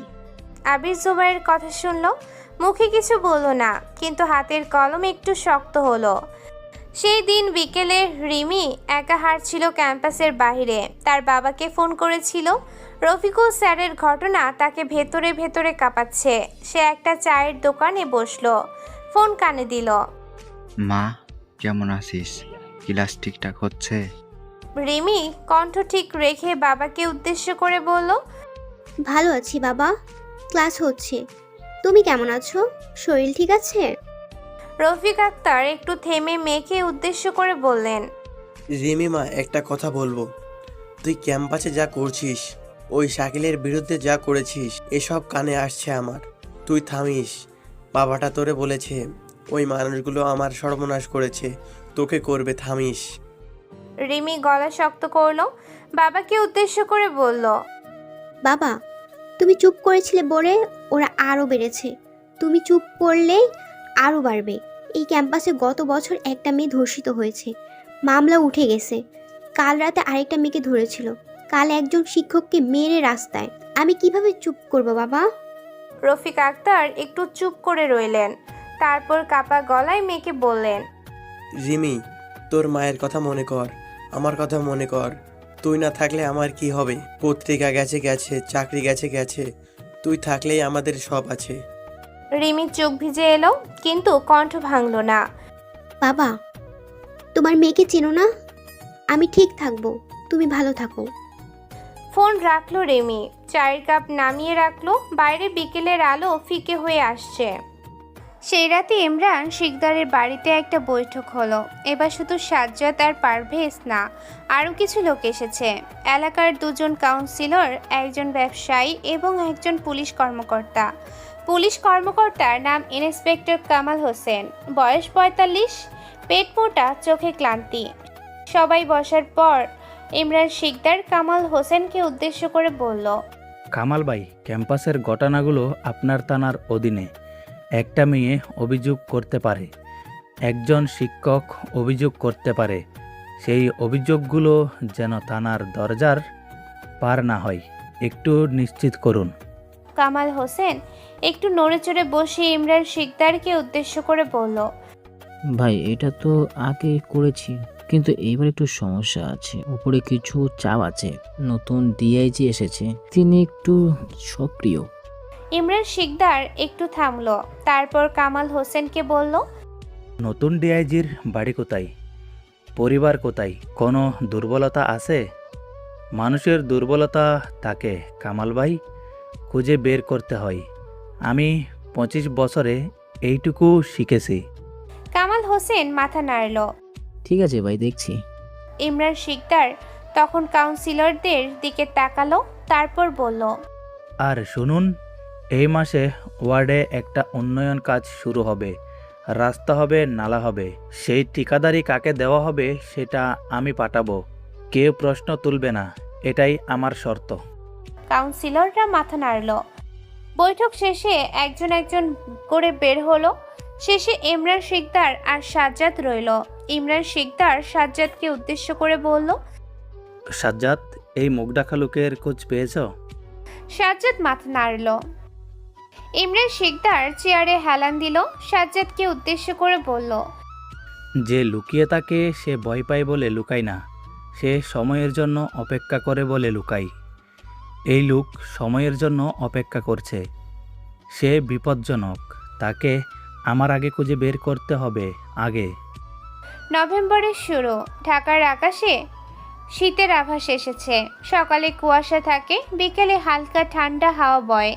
উত্তরা ইন্টারন্যাশনাল ইউনিভার্সিটির ক্যাম্পাসে এই সময়টায় একটা অদ্ভুত নিস্তব্ধতা থাকে। গাছের পাতা ঝরতে শুরু করেছে। মাটিতে পড়ে থাকা শুকনো পাতায় পা দিলে মচমচ শব্দ হয়। কিন্তু এই শান্ত ক্যাম্পাসের ভেতরে একটা উত্তেজনা জমছে ধীরে ধীরে। মুখ ঢাকা লোকের ঘটনার পর থেকে শাকিল আর তার দলের লোকেরা আরো আগ্রাসী হয়ে উঠেছে, যেন নিজেদের ক্ষমতা প্রমাণ করতে চাইছে। আর ইমরান শিকদারের নির্দেশে ক্যাম্পাসে নতুন কয়েকজন লোক ঢুকেছে, ছাত্রদের মতো পোশাক পরে, কিন্তু পড়াশোনায় আগ্রহ নেই তাদের। সেই সকালে আবির আর জোবায়ের একসাথে বাস থেকে নামলো। গেটের কাছে হিমেল দাঁড়িয়ে আছে। হিমেলের মুখ দেখে বোঝা যাচ্ছে কিছু একটা হয়েছে। জোবায়ের হিমেলের কাছে গিয়ে হিমেলকে উদ্দেশ্য করে বলল, হিমেল, কি হয়েছে? মুখটা এরকম কেন? রাতে ঘুমাওনি নাকি? নাকি আবার পেট খারাপ? হিমেল জোবায়েরের কথাই হাসলো না। আবির আর জোবায়েরকে একসাথে উদ্দেশ্য করে আসতে বলল, ভাইরা, রাতে একটা ঘটনা হয়েছে। লিলুফার সেই মেয়েটা যাকে পেছনের দিক ধরেছিল, তার মেসে রাতে কেউ পাথর ছুঁড়েছে। জানালার কাজ ভেঙে গেছে। সাথে একটা চিঠি ছিল, লেখা আছে ক্যাম্পাস ছেড়ে চলে যাও, নইলে পরের পাথর না অন্য কিছু আসবে। জোবায়ের একটু থামলো, তারপর হিমেলকে উদ্দেশ্য করে বলল, মেয়েটা কি করবে এখন? পুলিশে গেছে। হিমেল একটু তিক্ততার সাথে জোবায়েরকে বলল, পুলিশে গেলে কি হয় সেটা এই ক্যাম্পাসে সবাই জানে। মেয়েটা বাড়িতে ফোন করেছে, বাবা আসছেন, আজকে ছেড়ে নিয়ে যাবেন। আবির চুপ করে শুনলো। তারপর হিমেলকে জিজ্ঞেস করলো, ম্যাচটা কোথায়? হিমেল আবিরকে উদ্দেশ্য করে বলল, ক্যাম্পাসের পাশের গলিতে মেয়েদের মেস, নাম গোলাপ বেলা। কিন্তু কোনো জিজ্ঞেস করছো? আবির জবাব দিল না। ক্যাম্পাসের দিকে হাঁটতে শুরু করলো। সেদিন দুপুরে ক্যান্টিনে বসে রিমি একা খাচ্ছিল। আবির এসে রিমির টেবিলে বসলো। রিমি একটু অবাক হলো। আবিরকে উদ্দেশ্য করে বলল, তুমি এখানে? জুবাইরা কোথায়? আবির রিমির চোখের দিকে তাকিয়ে বলল, নীলুফারের ম্যাচে রাতে কি হয়েছে শুনেছো? রিমি থেমে গেল, খাবার রাখলো। আবিরকে উদ্দেশ্য করে বলল, শুনেছি মেয়েটা চলে যাচ্ছে, বাবা আসছেন। এটা থামানো যায়? রিমি একটু ভাবলো, তারপর আবিরকে বলল, থামাবো মানে? নীলুফারকে থাকতে বলবো? কিন্তু তাকে থাকতে বললে কি তার নিরাপত্তা দিতে পারবো? এই ক্যাম্পাসে শাকিলের লোক চারিদিকে, মেয়েটা আর ক্ষতি হলে সেটার দায় কে নেবে? আবির একটু থামলো, রিমিকে বলল, দায় নেওয়ার কথা বলছি না, বলছি যে ঘটনাটা ঘটেছে সেটা রেকর্ড করা যায় কিনা। নীলুফারের বিবরণ, চিঠিটা, জানালার কাজ, সব কিছু ডকুমেন্টস করা। রিমি আবিরের চোখে তাকালো একটু জিজ্ঞাসার দৃষ্টিতে। ডকুমেন্ট করে কি করবে? পুলিশ গেলে ফাইল হারিয়ে যাবে। আবির রিমিকে বলল, পুলিশের কাছে যাওয়ার আগে অনেক জায়গা আছে। তুমি কি কোনো সাংবাদিক চেনো যে এখনো লেখে, ভয় পায় না? রিমি একটু থামলো, তারপর আবিরকে বলল, বাবার একজন বন্ধু আছেন, অনলাইন দেখেন, ছোট্ট প্ল্যাটফর্ম, কিন্তু লেখেন সত্যি কথা। কিন্তু ইমরান শিকদারের বিরুদ্ধে লিখতে রাজি হবেন কিনা জানি না। আবির উঠতে উঠতে রিমিকে বলল, চেষ্টা করো। আর নীলুফারের বাবা আসার আগে মেয়েটার সাথে কথা বলো, জিজ্ঞেস করো সে কি নিজে চায়, নিজে থাকতে চায় কি না। রিমি আবিরের দিকে তাকিয়ে রইল। এই ছেলেটা প্রতিদিন কিছু না কিছু বলে যাচ্ছে, যেটা ভাবার মতো, কিন্তু নিজে কিছু করছে না, শুধু বলছে। রিমি আবিরকে উদ্দেশ্য করে বলল, তুমি কেন এসব করছো? তুমি তো মাত্র এসেছো এই ক্যাম্পাসে, এটা তোমার সমস্যা নয়। আবির একটু থামলো, রিমিকে বলল, অন্যায় দেখলে চুপ থাকা কঠিন। রিমি আর কিছু বলল না। আবির চলে গেল। সেই বিকেলে নীলুফাদের সাথে দেখা করলো রিমি। গোলাপ ভিলা মেসের ছোট্ট ঘরে নীলুফার বসে আছে, চোখ লাগ, ব্যাগ গোছানো। বাবা আসবেন সন্ধ্যায়। রিমি নীলুফার পাশে বসে তাকে উদ্দেশ্য করে বলল, নীলুফা, তুমি কি সত্যি চলে যেতে চাও? মানে তুমি নিজে বাবা বলেছেন বলে যাচ্ছ, নাকি তুমিও যেতে চাও? নীলুফার কিছুক্ষণ চুপ রইল, তারপর রিমিকে উদ্দেশ্য করে বলল, আপু, আমি পড়তে চাই। স্বপ্ন দেখেছিলাম ঢাকায় এসে পড়ব, মানুষ হব। বাবা মাঠে কাজ করে, মা মানুষের বাড়িতে কাজ করে। আমি প্রথম মেয়ে, যে বিশ্ববিদ্যালয়ে ভর্তি হয়েছি, কিন্তু এই ক্যাম্পাসে আসার পর থেকে প্রতিদিন ভয় নিয়ে থাকি। রাতে ঘুমাতে পারি না, মা ফোন করলে বলতে পারি না কি হচ্ছে, বললে মা কষ্ট পাবে। রিমির চোখ ভিজে এলো, কিন্তু সে নীলুফারকে উদ্দেশ্য করে শক্ত গলায় বলল, নীলুফার, তুমি যদি চলে যাও তাহলে ওরা জিতে যাবে। তোমার পরে আরও মেয়ে আসবে এই ক্যাম্পাসে, তারাও একই ভয়ে থাকবে। একটা মেয়ে দাঁড়িয়ে থাকলে পরের মেয়েটার জন্য একটু সহজ হয়, কিন্তু আমি তোমাকে জোর করব না, তুমি নিজের সিদ্ধান্ত নাও। নীলুফার অনেকক্ষণ চুপ করে রইল। জানালার বাইরে বিকেলের আলো কমে আসছে। আপু, আমি থাকতে চাই, কিন্তু বাবাকে কি বলবো? রিমি নীলুফার হাত ধরল। বাবাকে বলো মেয়ে নিজে থাকতে চায়, আমি পাশে থাকবো, কিন্তু তোমাকে সাহস রাখতে হবে। সেই রাতে ইমরান শিকদারের কাছে খবর এলো মতিনের কাছ থেকে। মতিন ঢুকে ইমরান শিকদারকে উদ্দেশ্য করে বলল, ভাই, জামালপুর থেকে খবর এসেছে আবির হাসানের বাবার ব্যাপারে। ইমরান শিকদার সোজা হয়ে বসলো, মতিনকে উদ্দেশ্য করে বলল, বলো কি জানলে, সব বলো, কিচ্ছু বাদ দিও না। মতিন একটা কাগজ বের করে ইমরান শিকদারকে উদ্দেশ্য করে বলল, আবিরের বাবার নাম করিম হাসান, মারা গেছেন 7 বছর আগে, কিন্তু স্বাভাবিক মৃত্যু না ভাই। তিনি জামালপুরের একটা জমি সংক্রান্ত দুর্নীতির বিরুদ্ধে কথা বলেছিলেন। সেই দুর্নীতির সাথে জড়িত ছিল স্থানীয় একটা গোষ্ঠী। করিম হাসান একদিন রাতে বাড়ি ফেরেননি, পরদিন নদীতে লাশ পাওয়া গেছে, পুলিশ দুর্ঘটনা বলেছে। ইমরান শিকদার একটু থামলো, মতিনকে জিজ্ঞেস করলো, সেই স্থানীয় গোষ্ঠীর সাথে আমাদের কোনো যোগাযোগ ছিল? মতিন একটু ইতস্তত করে ইমরান শিকদারকে বলল, ভাই, সেই গোষ্ঠীর নেতা ছিলেন আমাদের পুরনো পরিচিত আব্দুল মজিদ, আপনার সাথে এক সময় কাজ করেছেন। ইমরান শিকদার চোখ বন্ধ করলো এই মুহূর্তের জন্য, তারপর খুলল, শান্ত কিন্তু গম্ভীর গলায় বলল, তার মানে আবির হাসানের বাবার মৃত্যুর সাথে পরোক্ষণভাবে আমাদের একটা সংযোগ আছে। আর সেই ছেলে এখন এই ক্যাম্পাসে এসেছে, সাজ্জাদ। সাজ্জাদ সতর্ক হয়ে ইমরান শিকদারকে উদ্দেশ্য করে বলল, জি ভাই। ইমরান শিকদার সাজ্জাদকে সরাসরি বলল, এই ছেলেকে এখনই ক্যাম্পাস থেকে সরাতে হবে, কিন্তু সরাসরি না, ভয় দেখাও, যন্ত্রণা দাও, পড়াশোনা কঠিন করে দাও, যেন নিজে থেকেই চলে যাই। কিছু করলে যেন মনে হয় নিজের দোষে পড়েছে। পারভেজ ইমরান শিকদারকে উদ্দেশ্য করে বলল, ভাই, কিন্তু যদি ছেলেটা সত্যিই প্রতিশোধ নিতে এসে থাকে, তাহলে এত সহজে যাবে না। ইমরান শিকদার একটু হাসলো, সেই হাসিতে ভয়ানক একটা সান্ত্বনা আছে। প্রতিশোধ নিতে আসলে আসুক, আমি 25 বছরে অনেক প্রতিশোধকারী দেখেছি। সবাই শেষ পর্যন্ত হয় বাঁকা হয়েছে, নয় ভেঙে গেছে। একা একটা ছেলে আমার বিরুদ্ধে কী করবে? পরদিন সকালে আবিরের ক্লাসে একটা অদ্ভুত ঘটনা ঘটলো।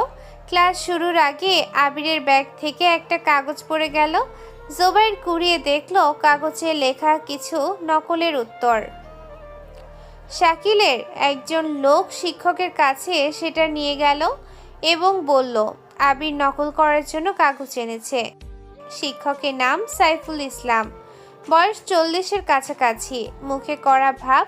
তিনি আবিরকে উদ্দেশ্য করে বললেন, আবির হাসান, এই কাগজ কি তোমার ব্যাগ থেকে পড়েছে? এখানে পরীক্ষার নকল লেখা আছে, এটার ব্যাখ্যা কি? আবির উঠে দাঁড়ালো। ক্লাসে সবাই তাকিয়ে আছে। সেই শিক্ষককে উদ্দেশ্য করে বলল, স্যার, এই কাগজ আমার না, আমার ব্যাগে কেউ রেখে দিয়েছে। যে লোকটা কাগজ নিয়ে গিয়েছিল সে বলল, স্যার, আমি নিজে দেখেছি এই ছেলের ব্যাগ থেকে পড়তে। এই ছেলে মিথ্যা কথা বলছে। সাইফুল স্যার দুজনের দিকে পালা করে তাকালেন, তারপর আবিরকে উদ্দেশ্য করে বললেন, আবির, এই মুহূর্তে আমি কাউকে বিশ্বাস করার অবস্থায় নেই। তোমাকে ডিনের কাছে যেতে হবে, বিষয়টা তদন্ত হবে। জোবাইর উঠে দাঁড়ালো, সাইফুল স্যারকে উদ্দেশ্য করে বলল, স্যার, আমি আবিরের সাথে ছিলাম। আবির কোনো কাগজ আনেনি। আর এই লোকটা শাকিলের দলের, এই ক্যাম্পাসে সবাই চিনে। সাইফুল স্যার একটু থামলেন, তারপর বললেন, জুবাইর, তুমি বসো, আমি বিষয়টা দেখব। ক্লাস শেষে আবির একা বের হলো। করিডোরে শাকিল দাঁড়িয়েছিল। সে আবিরকে দেখে হেসে আবিরকে উদ্দেশ্য করে বলল, কেমন লাগলো? এই ক্যাম্পাসে পড়তে চাইলে আমার সাথে থাকতে হয়, না হলে প্রতিদিন এরকম কিছু না কিছু হবে।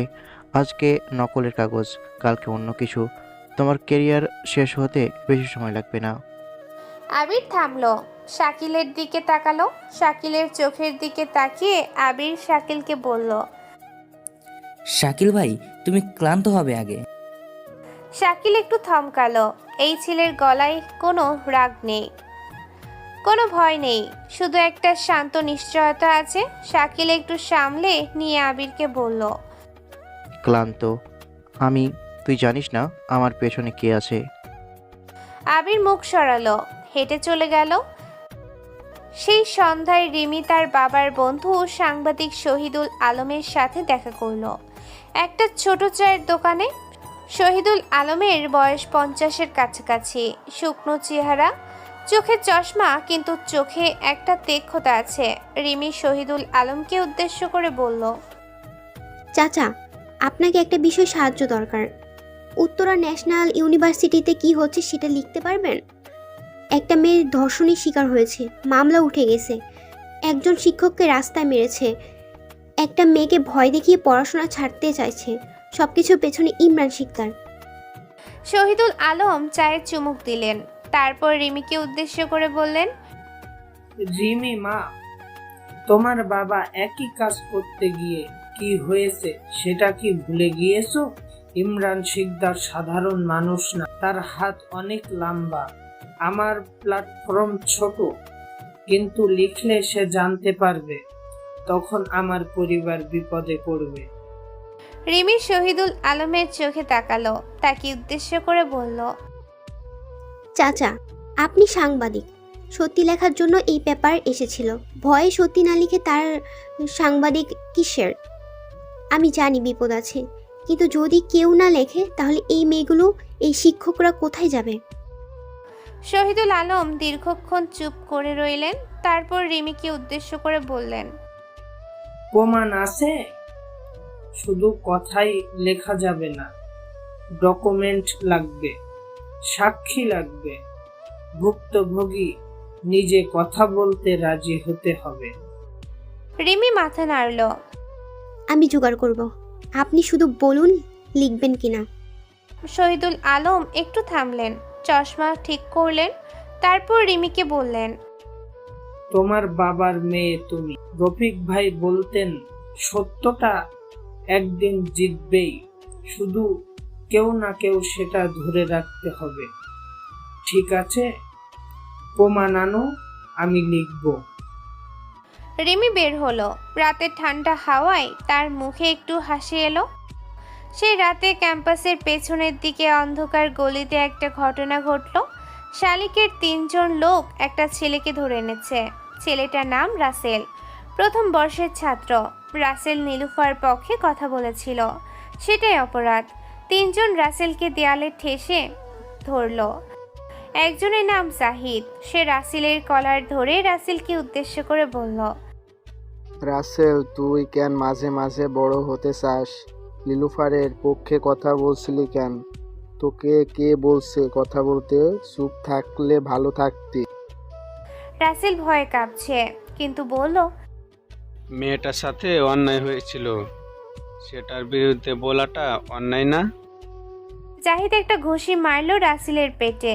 রাসেল কুকড়ে গেল। জাহিদ তার চুল ধরে মাথা তুলে রাসেলকে বলল, সাহসী কথা, কিন্তু এই সাহস তোকে হাসপাতালে পাঠাবে। পরের বার মনে থাকবে চুপ থাকতে। আরেকটা ঘুষি এলো। রাসেল মাটিতে পড়ে গেল। তৃতীয় লোকটা লাথি মারতে যাচ্ছিল।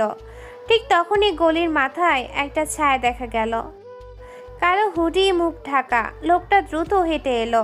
জাহিদ ঘুরলো, লোকটার দিকে তাকিয়ে বলল, কে তুই? আবার সেই মুখ ঢাকা, ধর ওকে।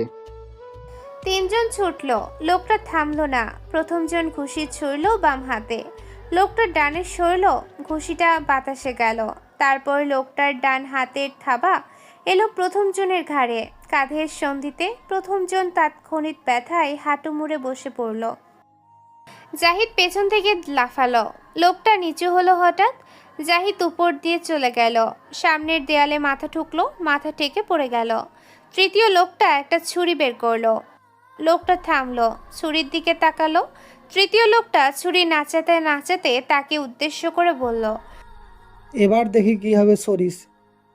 লোকটা এক পা এগোলো, তৃতীয় লোকটা ছুরি ছুঁড়ল, লোকটা পাশে সরল, ছুরিটা দেয়ালে লাগলো।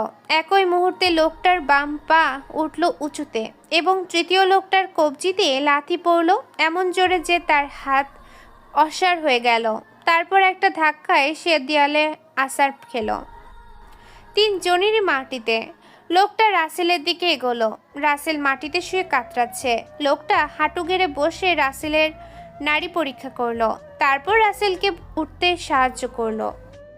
রাসেল উঠে দাঁড়ালো কোনো মতে, লোকটার দিকে তাকালো, মুখ ঢাকা, চোখ দেখা যাচ্ছে শুধু। আপনি কে? লোকটা কিছু বলল না, ইশারা করলো যাও। রাসেল ইতস্তত করলো, তারপর চলে গেল। লোকটা উঠে দাঁড়ালো, জাহিদ মাটিতে শুয়ে হুডির লোকটার দিকে তাকিয়ে বলল, তুই কে? শাকিল ভাই জানলে তোকে শেষ করে দেবে। লোকটা একবার জাহিদের দিকে তাকালো, তারপর ঘুরে হাঁটতে লাগলো, গলির অন্ধকারে মিলিয়ে গেল। পরদিন সকালে ক্যাম্পাসে এলো রাগী মুখে। সে ইমরান শিকদারকে ফোন করলো। ইমরান শিকদার ফোন ধরে শাকিলকে উদ্দেশ্য করে বলল, কি হয়েছে? কেন ফোন করেছো এই সময়ে?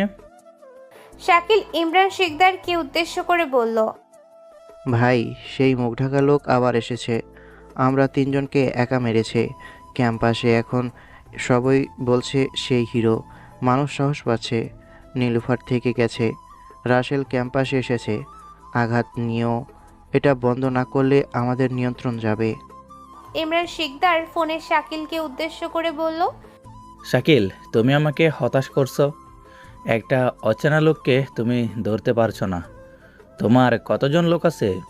সেই লোককে খুঁজে বের করো। আর আবির হাসানকে চাপ দাও, মেয়েরিমিকে চাপ দাও। ওই দুইজনকে শান্ত না করতে পারলে ক্যাম্পাসে আরেকদিনও থাকার অধিকার নেই তোমার। শাকিল ফোন রাখলো, তার মুখে রাগ আর অস্থিরতা মিলেছে। সেদিন বিকেলে রিমি শহীদুল আলমের কাছে নীলুফারকে নিয়ে গেল একটা কফি শপে। নীলুফার প্রথমে রাজি ছিল না কথা বলতে, রিমি তাকে উৎসাহ দিয়েছে। শহীদুল আলম নীলুফারের সামনে বসলেন, নীলুফারকে উদ্দেশ্য করে বললেন, নীলুফার, তুমি চাইলে কথা বলতে পারো, নাও পারো, কেউ জোর করবে না তোমার। কিন্তু তুমি যদি বলো তাহলে হয়তো তোমার মতো আরো যারা আছে তারা সাহস পাবে। নীলুফার হাত মুষ্টিবদ্ধ করলো, তারপর শহীদুল আলমকে উদ্দেশ্য করে বলল, আমি বলবো, সব বলবো, কারণ চুপ থেকে আমি অনেক দিন ভেতরে ভেতরে মরছি, আর মরতে চাই না। শহীদুল আলম কলম বের করলেন। রিমির চোখে একটা জল চলে এলো, সে মুছে নিল দ্রুত। পরদিন সন্ধ্যায় শহীদুল আলমের অনলাইন পোর্টালে একটা লেখা প্রকাশিত হলো। শিরোনাম ছিল, উত্তরা ইন্টারন্যাশনাল ইউনিভার্সিটিতে আতঙ্কের রাজত্ব। কে এই ইমরান শিকদার? লেখায় নীলুফার ঘটনা ছিল, রফিকুল স্যারের ঘটনা ছিল, গত বছরের ধর্ষণের ঘটনা ছিল। লেখাটা প্রকাশে 3 ঘন্টার মধ্যে 50,000 মানুষ পড়েছে, শেয়ার হচ্ছে অনবরত। বড় মিডিয়া এখনো নেয়নি, কিন্তু সোশ্যাল মিডিয়ায় ঝড় উঠেছে। ইমরান শিকদারের কাছে খবর পৌঁছালো রাত 10টায়। সাজ্জাদ ঢুকে ইমরান শিকদারকে উদ্দেশ্য করে বলল, ভাই, একটা লেখা বের হয়েছে অনলাইনে, আপনার নাম আছে, ক্যাম্পাসের ঘটনাগুলো লেখা হয়েছে, ভাইরাল হচ্ছে। ইমরান শিকদার সাজ্জাদের হাত থেকে ফোন নিল, লেখাটা পড়ল, তারপর ফোন রাখলো। সাজ্জাদকে উদ্দেশ্য করে শান্ত গলায় বলল, শহীদুল আলম, রফিকা আক্তারের বন্ধু, মেয়েটা এই কাজ করেছে। সাজ্জাদ, শহীদুল আলমের পোস্টাল বন্ধ করাও, তার বিরুদ্ধে একটা মামলা দাও যে কোনো কারণে। আর রিমি আক্তার, এবার আর অপেক্ষা না। পারভেজ একটু সামলে ইমরান শিকদারকে জিজ্ঞেস করলো। রিমিকে কি করব ভাই? ইমরান শিকদার পারভেজের দিকে তাকালো, একটু থেমে বলল, ওর বাবাকে ডেকে আনো, রফিক আক্তারকে। মেয়েকে থামাতে না পারলে বাবার কি অবস্থা হবে সেটা দু চোখে আঙুল দিয়ে দেখিয়ে দাও। মেয়ে বাপকে ভালোবাসলে থামবে। ঘরে নীরবতা নামলো। আর সেই মুখ ডাকা লোককে খুঁজে বের করো যেভাবেই হোক। এই লোক এবার আমার রাডারে এসে গেছে। এই লোককে না ধরতে পারলে এই শহরে আমার নাম থাকবে না। রাত গভীর হলো, শহর ধীরে ধীরে ঘুমালো, কিন্তু একটা ঝড় আসছে। সেই ঝড়ের আভাস পাচ্ছে কেউ কেউ। মিরপুরে মেসে আবির সাদের দিকে তাকিয়ে শুয়ে আছে। তার ফোনে একটা মেসেজ এলো, সে পড়লো, তারপর উঠে বসলো। জানালার বাইরে শহরের আলো জ্বলছে। ফোনের স্ক্রিনে লেখা ছিল মাত্র একটা লাইন। সেই লাইনটা পড়ে আবির উঠল, জুতো পরলো, কোট গায়ে দিল, বের হলো। রাত তখন 12টা, শহর অর্ধেক ঘুমিয়ে। আবির হাঁটছে, কোথায় যাচ্ছে, কেন যাচ্ছে সেটা শুধু সেই জানে। রাত 12টা পেরিয়ে গেছে। ঢাকার রাস্তায় তখনও মানুষ আছে, রিক্সা আছে, কিছু দোকান খোলা, কিন্তু দিনের চেয়ে শহরটা ভিন্ন রকম লাগছে। রাস্তার আলোগুলো কমজোরি মনে হচ্ছে, ছায়াগুলো বড় মনে হচ্ছে। আবির হাঁটছে মিরপুরের সরু রাস্তা ধরে, একটা নির্দিষ্ট গলিতে ঢুকলো। গলির শেষে একটা পুরনো দোতলা বাড়ি, বাড়ির নিচতলায় একটা ঘর, জানালায় আলো জ্বলছে। আবির দরজায় 3বার টোকা দিল নির্দিষ্ট ছন্দে। দরজা খুললো একজন লোক, বয়স 40-এর কাছাকাছি, মাঝারি উচ্চতা, চেহারায় একটা শান্ত কাঠিন্য আছে, চোখে সতর্কতা। এই লোকটার নাম কবির। আবিরকে দেখে সে সরে দাঁড়ালো। আবির ভেতরে ঢুকলো। ঘরে আরও দুজন, একজনের নাম তারেক, বয়স 45, লম্বা চেহারা, কম কথা বলে। আরেকজনের নাম ফারহান, বয়স 30, চোখের চশমা, হাতে সব সময় একটা ট্যাবলেট। এই 3জন আবিরের লোক, ঢাকায় আগে থেকেই আছে, কেউ জানে না এদের পরিচয়। আবির চেয়ারে বসলো। কবির আবিরকে উদ্দেশ্য করে বলল, ভাই মেসেজটা পেয়েছেন? রফিক আক্তারকে ডেকেছে ইমরান শিকদার কে রাতে। খবরটা পেয়েছি আমাদের লোকের কাছ থেকে। রফিক আক্তার ইমরান শিকদারের বাড়িতে যাচ্ছেন। এই মুহূর্তে ভয়ে তাকে থামাতে পারেনি। আবির কবিরের দিকে তাকিয়ে বলল, রফিক আক্তারকে জানেন? কেন ডেকেছে? কবির আবিরকে উদ্দেশ্য করে বলল, জানেন না, বলেছে ব্যক্তিগত কথা আছে, কিন্তু কারণ স্পষ্ট। রিমির এই লেখাটা, ইমরান শিকদার মেয়েকে থামাতে বাবাকে ব্যবহার করতে চাইছে। তারিক এগিয়ে এসে আবিরকে উদ্দেশ্য করে বলল, ভাই আমরা কি যাব রফিক সাহেবকে বাঁচাতে? আবির একটু ভাবলো, তারপর মাথা নাড়ল। না, এখন না। ইমরান শিকদার রফিক আক্তারকে মারবে না। মারলে বিষয়টা আরও বড় হয়ে যাবে। সে শুধু ভয় দেখাবে। রফিক আক্তার ভয় পাবেন, মেয়েকে ফোন করবেন, রিমি কি চুপ করবে? ফারহানা একটু হেসে আবিরকে বলল, এই মেয়ে দেখেছি ক্যাম্পাসে, চুপ করার মানুষ না। আবির উঠল, ঘরের মধ্যে একটু হাঁটলো, তারপর 3জনকে উদ্দেশ্য করে বলল, শহীদুল আলমের পোর্টালের লেখাটা বের হয়েছে। ইমরান শিকদার লেখাটা নামাতে চাইবে, পোর্টাল বন্ধ করাতে চাইবে। ফারহান, লেখাটা কপি করে নাও, একাধিক জায়গায় রাখো, যেন বন্ধ করলেও মানুষ পায়। ফারহান ট্যাবলেটে কিছু করতে করতে আবিরকে বলল, ইতিমধ্যে করা হয়েছে, 5টা আলাদা জায়গায় আছে, একটা বড় মিডিয়ার কাছেও পাঠিয়েছি, তারা এখনো নেয়নি, কিছু রেখেছে। আবির মাথা নাড়ল, তারপর কবিরকে উদ্দেশ্য করে বলল, কবির, আমার বাবার ঘটনায় আব্দুল মজিদের সাথে ইমরান শিকদারের যোগাযোগ ছিল, এটা কতটুকু নিশ্চিত? কবির আবিরের চোখে তাকালো, গলা নামিয়ে বলল, 90% নিশ্চিত। আব্দুল মজিদ ইমরান শিকদারের পুরনো লোক। জামালপুরের সেই জমি কেলেঙ্কারিতে ইমরান শিকদারের টাকা ছিল। আপনার বাবা যখন মুখ খুলতে গিয়েছিলেন তখন মজিদ কাজটা করেছিল, কিন্তু প্রমাণ নেই কাগজে। আবির একটু চুপ করে রইল, তারপর শান্ত গলায় বলল, প্রমাণ হবে, সময় লাগবে, কিন্তু হবে। এখন আমাকে একটা কাজ করতে হবে। তারেক আবিরকে জিজ্ঞেস করলো, কি কাজ ভাই? আবির তারেককে উদ্দেশ্য করে বলল, রিমির বাবাকে ইমরান শিকদারের বাড়ি থেকে বের হওয়ার পর অনুসরণ করতে হবে। নিরাপদে বাড়ি পৌঁছাচ্ছেন কিনা দেখো, আর সকালে আমাকে জানাও কি হয়েছে। সেই রাতে পুরান ঢাকায় ইমরান শিকদারের বাড়িতে রফিক আক্তার বসে আছেন। চেহারায় ক্লান্তি, চোখে উদ্বেগ। সামনে ইমরান শিকদার রফিক আক্তারকে উদ্দেশ্য করে শান্ত কিন্তু ভারী গলায় বলল, রফিক ভাই, আপনাকে কষ্ট করে আসতে বলেছি, তার জন্য দুঃখিত, কিন্তু একটা জরুরি বিষয় ছিল। আপনার মেয়ে রিমি একটা কাজ করেছে যেটা তার জন্য ভালো হবে না। একটা লেখা বের করেছে, আমার নাম আছে। আমি চাই না সেই লেখা আর থাকুক। রফিক আক্তার একটু কাঁপছেন, কিন্তু ইমরান শিকদারকে উদ্দেশ্য করে বললেন, শিকদার সাহেব, আমার মেয়ে যা লিখেছে সেটা মিথ্যে হলেও আমি তাকে থামাতাম, কিন্তু সত্যি কথা লিখলে বাবা হিসেবে আমি কি মেয়েকে চুপ করাতে পারি? ইমরান শিকদার একটু থামলো, তারপর রফিক আক্তারকে উদ্দেশ্য করে বলল, পারেন না সেটা জানি, কিন্তু রফিক ভাই, আপনার মেয়ে তরুণ, বোঝে না দুনিয়াটা কেমন। আমি 25 বছরে অনেক মানুষ দেখেছি যারা সত্যি বলতে গিয়ে নিজেদের শেষ করেছে। আপনার একটাই মেয়ে, তাই না? সেই মেয়ের ভবিষ্যৎ আছে, পড়াশোনা আছে, বিয়ে আছে, সব কিছু ঠিক থাকুক। এটা কি আপনি চান না? রফিক আক্তারের চোখে জল এলো, কিন্তু ইমরান শিকদারকে উদ্দেশ্য করে বললেন, আমি চাই আমার মেয়ে বাঁচুক, কিন্তু চাই সে মাথা উঁচু করে বাঁচুক। আপনি আমার পত্রিকা বন্ধ করেছেন, চাকরি নিয়েছেন, তারপরও আমি মাথা নত করিনি, আমার মেয়েও করবে না।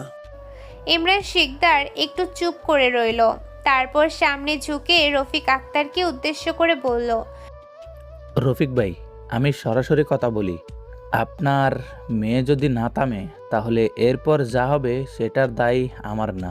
এই দেশে মেয়েদের একা চলাফেরা নিরাপদ না। আপনি জানেন ক্যাম্পাসে কি হয় সেটা আপনি পড়েছেন মেয়েদের লেখায়। সেই ক্যাম্পাসে রিমি প্রতিদিন যায়, প্রতিদিন একা ফেরে। বাবুন।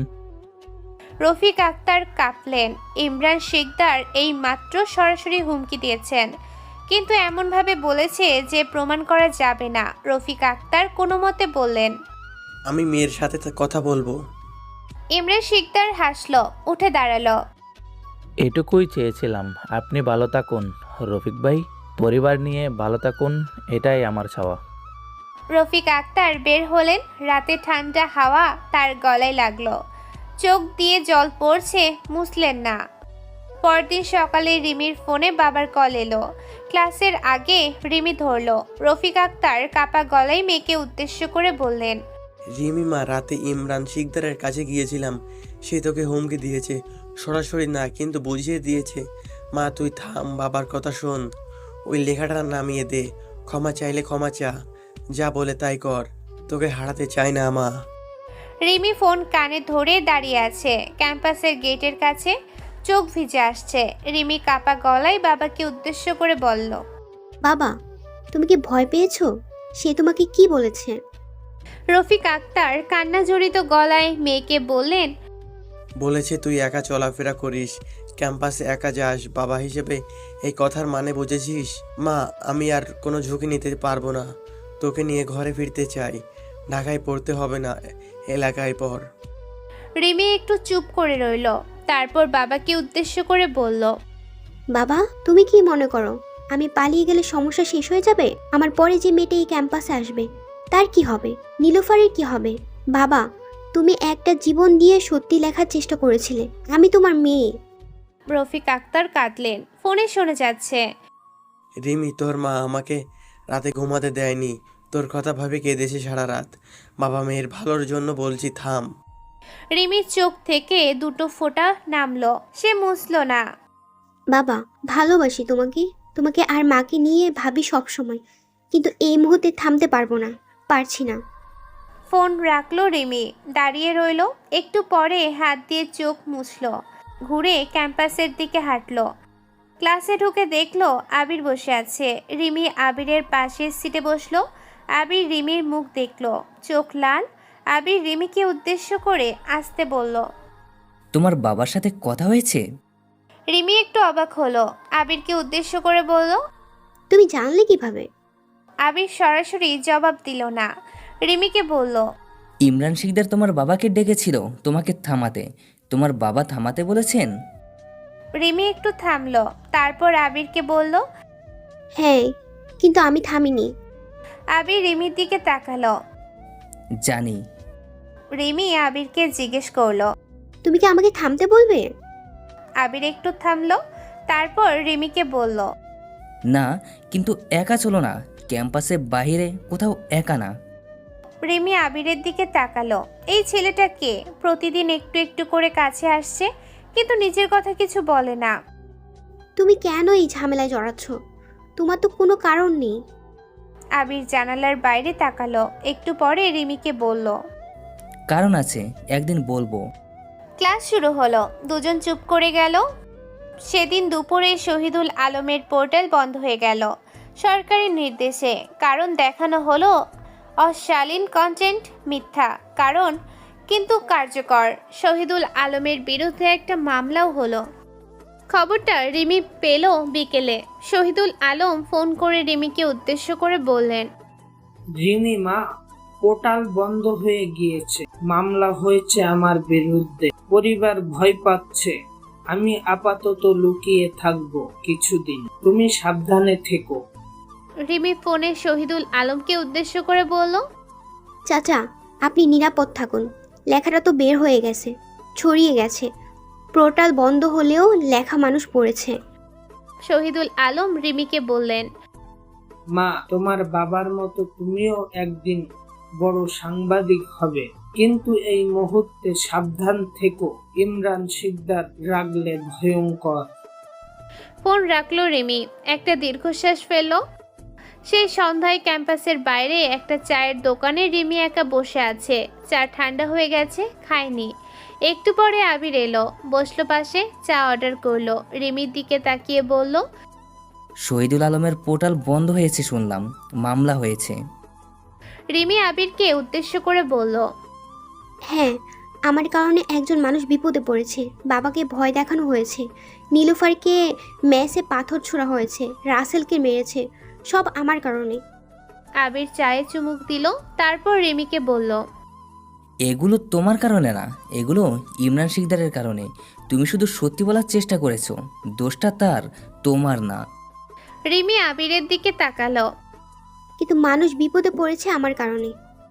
আবির একটু থেমে রিমিকে বলল, রিমি, তুমি যদি থামো, সেই মানুষগুলো কি নিরাপদ হবে? নীলুফার কি নিরাপদ হবে, নাকি শুধু চুপ হয়ে যাবে? চুপ হয়ে যাওয়া আর নিরাপদ হওয়া এক না। রিমি চুপ করে রইল। আবিরের কথাটা মাথায় ঘুরছে। তুমি এই ক্যাম্পাসে নতুন এসেছো, কিন্তু কথা বলো একজন পুরনো মানুষের মতো। কে তুমি আবির? আবির একটু হাসলো, প্রথমবারের মতো একটু হাসলো। একটা সাধারণ ছেলে। রিমি আবিরের হাসিটা দেখলো। তার মনে হলো এই হাসিটা আগে দেখেনি। কিছু একটা মনে হলো, কিন্তু ধরতে পারলো না। সেই রাতে ইমরান শিকদারের কাছে একটা খবর এলো যেটা সে আশা করেনি। মতিন দৌড়ে ঢুকলো, ইমরান শিকদারকে উদ্দেশ্য করে বলল, ভাই, বড় সমস্যা। শহীদুল আলমের লেখাটা একটা জাতীয় দৈনিক তুলে নিয়েছে। আজকে রাতের অনলাইন সংস্করণে প্রকাশিত হয়েছে। আপনার নাম স্পষ্ট করে আছে। ইমরান শিকদার উঠে দাঁড়ালো, মতিনের হাত থেকে ফোন নিল, পড়লো, তারপর ফোন ছুঁড়ে দিল টেবিলে। সাজ্জাদকে উদ্দেশ্য করে বলল, সাজ্জাদ, ওই পত্রিকার সম্পাদককে, তাকে এখনই ফোন করো, এই মুহূর্তে লেখাটা নামাও। সাজ্জাদ ফোন করলো। কিছুক্ষণ পরে ইমরান শিকদারকে উদ্দেশ্য করে বলল, ভাই, সম্পাদক ফোন করছেন না। ইমরান শিকদার পায়চারি করতে করতে বলল, ধরছেন না মানে? আমি ফোন করলে এই দেশে কেউ ফোন না ধরার সাহস করে? কে এর পেছনে?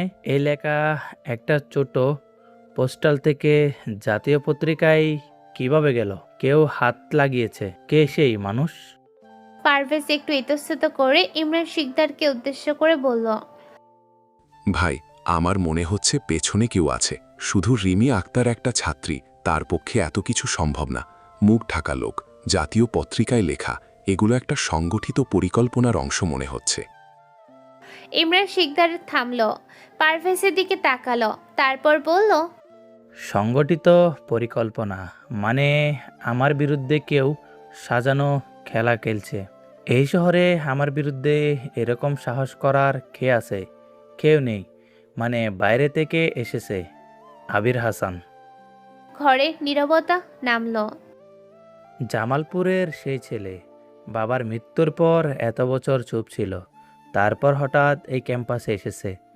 এই সময়ে এই শহরে মুখ ঢাকা লোক কি ওই ছেলে নাকি ওই ছেলের লোক? সাজ্জাদ ইমরান শিকদারকে উদ্দেশ্য করে বলল, ভাই প্রমাণ ছাড়া বলা যাচ্ছে না। ছেলেটাকে আমরা চোখে রেখেছি, একদম সাধারণ জীবনযাপন করছে, ক্লাস, মেস, ক্যান্টিন, বাইরে রাতে যায় না। ইমরান শিকদার ধীরে ধীরে চেয়ারে বসলো, তারপর বলল, সাধারণ জীবন দেখাচ্ছে, কিন্তু মানুষ যা দেখায় আর যা তাকে সেটা এক না। এই ছেলেকে সরাসরি পরীক্ষা করতে হবে। সাজ্জাদ, কালকে এই ছেলেকে আমার সামনে আনো। সাজ্জাদ অবাক হয়ে ইমরান শিকদারকে বলল। সরাসরি আপনার সামনে? ইমরান শিকদার মাথা নাড়ল।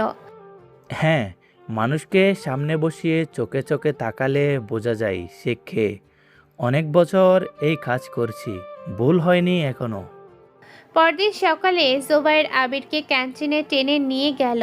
জোবায়ের আবিরকে উদ্দেশ্য করে বলল, আবির ভাই, শাকিল এসেছে তোমাকে খুঁজতে। বলেছে একজন মানুষ তোমার সাথে কথা বলতে চান। আমার মনে হচ্ছে এটা ইমরান শিকদারের লোক। হিমেল চিন্তিত মুখে আবিরকে উদ্দেশ্য করে বলল, আবির ভাই যাবে না, একবার ওদের কাছে গেলে আর বের হওয়া সহজ না। ইমরান শিকদার মানুষকে সামনে ডেকে এমন ফাঁদে ফেলে পরে বের হওয়া যায় না। আবির দুজনের দিকে তাকালো, তারপর শান্তভাবে বলল, যাব। জোবায়ের প্রায় চিৎকার করে উঠল, যাবে? পাগল হয়েছো? ইমরান শিকদার কতটা বিপজ্জনক জানো? আবির জোবায়েরকে উদ্দেশ্য করে বলল, জানি, কিন্তু যদি না যাই সে মনে করবে আমি ভয় পেয়েছি, আর ভয় পেয়েছি মনে করলে আরও চাপ দেবে। চাপ পড়বে রিমির উপর, নীলুফারের উপর, তোমাদের উপর। হিমেল আবিরকে উদ্দেশ্য করে বলল, কিন্তু গেলে কি বলবে তাকে? ইমরান শিকদার চালাক মানুষ, কথার ফাঁদে ফেলবে। আবির উঠল। কথার ফাঁদ শুধু সেই মানুষকে ধরে যে নিজের কথায় নিজেই বিশ্বাস করে না। সেই বিকেলে আবিরকে নিয়ে যাওয়া হলো পুরন ঢাকার সেই বাড়িতে। শাকিল নিজে নিয়ে গেল 3তলা সেই ঘরে। ইমরান শিকদার বসে আছে টেবিলের মাথায়, সাজ্জাদ পাশে। আবির ঘরে ঢুকলো, চারিদিকে তাকালো, দেয়ালে মানচিত্র, টেবিলে ফাইল, চেয়ারে বসা মানুষটার চোখে তীক্ষ্ণ দৃষ্টি। ইমরান শিকদার আবিরকে উপর নিচ দেখলো, তারপর একটু হেসে আবিরকে উদ্দেশ্য করে বলল, আবির হাসান, জামালপুরের ছেলে, হিস্ট্রি পড়ছো, বসো। আবির বসলো। ইমরান শিকদারের চোখে চোখ রাখলো। ইমরান শিকদার সেটা দেখলো, একটু অবাক হলো। বেশিরভাগ মানুষ এই ঘরে এলো চোখ নামায়, আবির নামালো না। ভয় লাগছে না? আবির সরাসরি ইমরান শিকদারকে উদ্দেশ্য করে বলল, না। ইমরান শিকদার একটু চেয়ারে হেলান দিল। আচ্ছা, সাহসী ছেলে। জামালপুর থেকে ঢাকায় এসেছো পড়তে, ক্যাম্পাসে কেমন লাগছে? আবির ইমরান শিকদারকে বলল, ক্যাম্পাস ভালো, পড়াশোনা হচ্ছে। ইমরান শিকদার একটু হাসলো। ভালো, পড়াশোনা করতে এসেছো, পড়াশোনা করো। কিন্তু আবির, একটা কথা, এই ক্যাম্পাসে কিছু বিষয় আছে যেগুলোতে নাক না গলালেই ভালো। রিমি আক্তারের সাথে তোমার বন্ধুত্ব হয়েছে শুনলাম। মেয়েটা ভালো, কিন্তু বেপরোয়া। তার সাথে মিশলে তুমিও বিপদে পড়বে। আবির একটু থামলো, তারপর ইমরান শিকদারকে উদ্দেশ্য করে বলল, কোন বিষয়গুলোতে নাক না গলানো ভালো? ইমরান শিকদার একটু থামলো। এই ছেলে সরাসরি প্রশ্ন করেছে, চোখে পিছু হঠাৎ চিহ্ন নেই। বুদ্ধিমান প্রশ্ন। যে বিষয়গুলো তোমার না, সেগুলো তুমি এখানে পড়তে এসেছো। পরীক্ষায় পাশ করো, সার্টিফিকেট নাও, চাকরি করো, এটাই তোমার কাজ। রাজনীতি, ক্ষমতা, এগুলো তোমার বিষয় না। আবির ইমরান শিকদারের চোখে তাকিয়ে রইল, তারপর বলল, আমার বাবাও এই ধরনের কথা শুনেছিল একসময়। নিজের বিষয়ে মাথা রাখুন, অন্যের বিষয়ে না। তিনি মাথা রাখতে চেয়েছিলেন, কিন্তু অন্যায়টা তার সামনে এসে পড়েছিল। ঘরে নীরবতা নামলো। ইমরান শিকদার একটু সামনে ঝুঁকলো। তোমার বাবার কথা বললে কেন? আবির এক মুহূর্ত থামলো। কারণ আপনি বললেন নিজের বিষয়ে মাথা রাখতে, বাবার কথা মনে পড়ল। ইমরান শিকদার আবিরের চোখে গভীরভাবে তাকান। এই ছেলের চোখে কিছু একটা আছে যেটা সে পড়তে পারছে না। সে একটু সতর্ক হলো। আবির, আমি 25 বছরে অনেক মানুষ দেখেছি দু চোখে। দু চোখে তাকালে মানুষ চিনি। তুমি সাধারণ ছেলে না। আবির ইমরান শিকদারকে উদ্দেশ্য করে বলল। আমি হিস্ট্রির ছাত্র, সাধারণই। ইমরান শিকদার আরেকটু এগিয়ে এসে আবিরকে উদ্দেশ্য করে বলল। ঠিক আছে, তাহলে একটা সাধারণ কথা বলি। এই শহরে আমি আছি, আমার সাথে থাকলে ভালো থাকবে, বিপক্ষে গেলে কঠিন হবে। এই হিসাবটা সহজ। তুমি কোন দিকে থাকতে চাও? আবির উঠল, ইমরান শিকদারের দিকে তাকিয়ে বলল। এই প্রশ্নের উত্তর দেওয়ার মতো সময় এখনো আসেনি। ইমরান শিকদার এই জবাব আশা করেনি, কিন্তু মুখে কিছু দেখালো না। আবির ঘুরে হাঁটতে লাগলো। দরজার কাছে গিয়ে একবার ঘুরে ইমরান শিকদারকে উদ্দেশ্য করে বলল। একটা কথা, আপনি বললেন মানুষকে চেনেন। ইতিহাস বলে যে মানুষ মনে করে সে সব চেনে, সে সবচেয়ে বড় ভুল করে। আবির বের হয়ে গেল। ইমরান শিকদার চেয়ারে বসে রইল। ঘরে নীরবতা। সাজ্জাদ ইমরান শিকদারকে উদ্দেশ্য করে বলল। ভাই, ছেলেটা অসাধারণ না? ইমরান শিকদার একটু পরে বলল। না, সাধারণ না, কিন্তু কে সেটা এখনো বুঝতে পারছি না। আর যেটা বুঝতে পারি না সেটা আমাকে ঘুমাতে দেয় না। সাজ্জাদ, এই ছেলের পেছনে পুরোদমে লাগো, যা পাও সব আনো। রাত হলো। আবির মেসে ফিরলো। ঘরে ঢুকে দরজা বন্ধ করলো, চেয়ারে বসলো। একটু পরে ফোন করলো কবিরকে। কবির ফোন ধরে আবিরকে উদ্দেশ্য করে বলল। ভাই ঠিক আছেন? কি হয়েছে সেখানে? আবির কবিরকে উদ্দেশ্য করে বলল। ঠিক আছি। ইমরান শিকদার সন্দেহ করতে শুরু করেছে। সময় কমে আসছে, পরের পদক্ষেপ নিতে হবে। কবির আবিরকে জিজ্ঞেস করলো। কি পদক্ষেপ ভাই? আবির জানালার বাইরে তাকালো। শহরের আলো চলছে। ইমরান শিকদারের বিরুদ্ধে যে প্রমাণ দরকার সেটা তার নিজের বাড়িতেই আছে। আমাকে সেই বাড়িতে আবারও যেতে হবে, কিন্তু এবার অন্যভাবে। কবির একটু থামলো। মানে রাতে? আবির শান্তভাবে বলল। হ্যাঁ। ফোন রাখলো আবির। বাইরে রাত গভীর হচ্ছে, শহর ঘুমাচ্ছে। একটা গল্প এগিয়ে যাচ্ছে যেটা শেষ এখনো অনেক দূরে। সে রাতে 12টার পরে মিরপুরের পুরনো গোদাম ঘরে 4 জন একসাথে বসলো। আবির, কবির, তারেক, ফারহান। টেবিলে পুরান ঢাকার একটা মানচিত্র। ফারহান মানচিত্রে আঙুল রাখলো।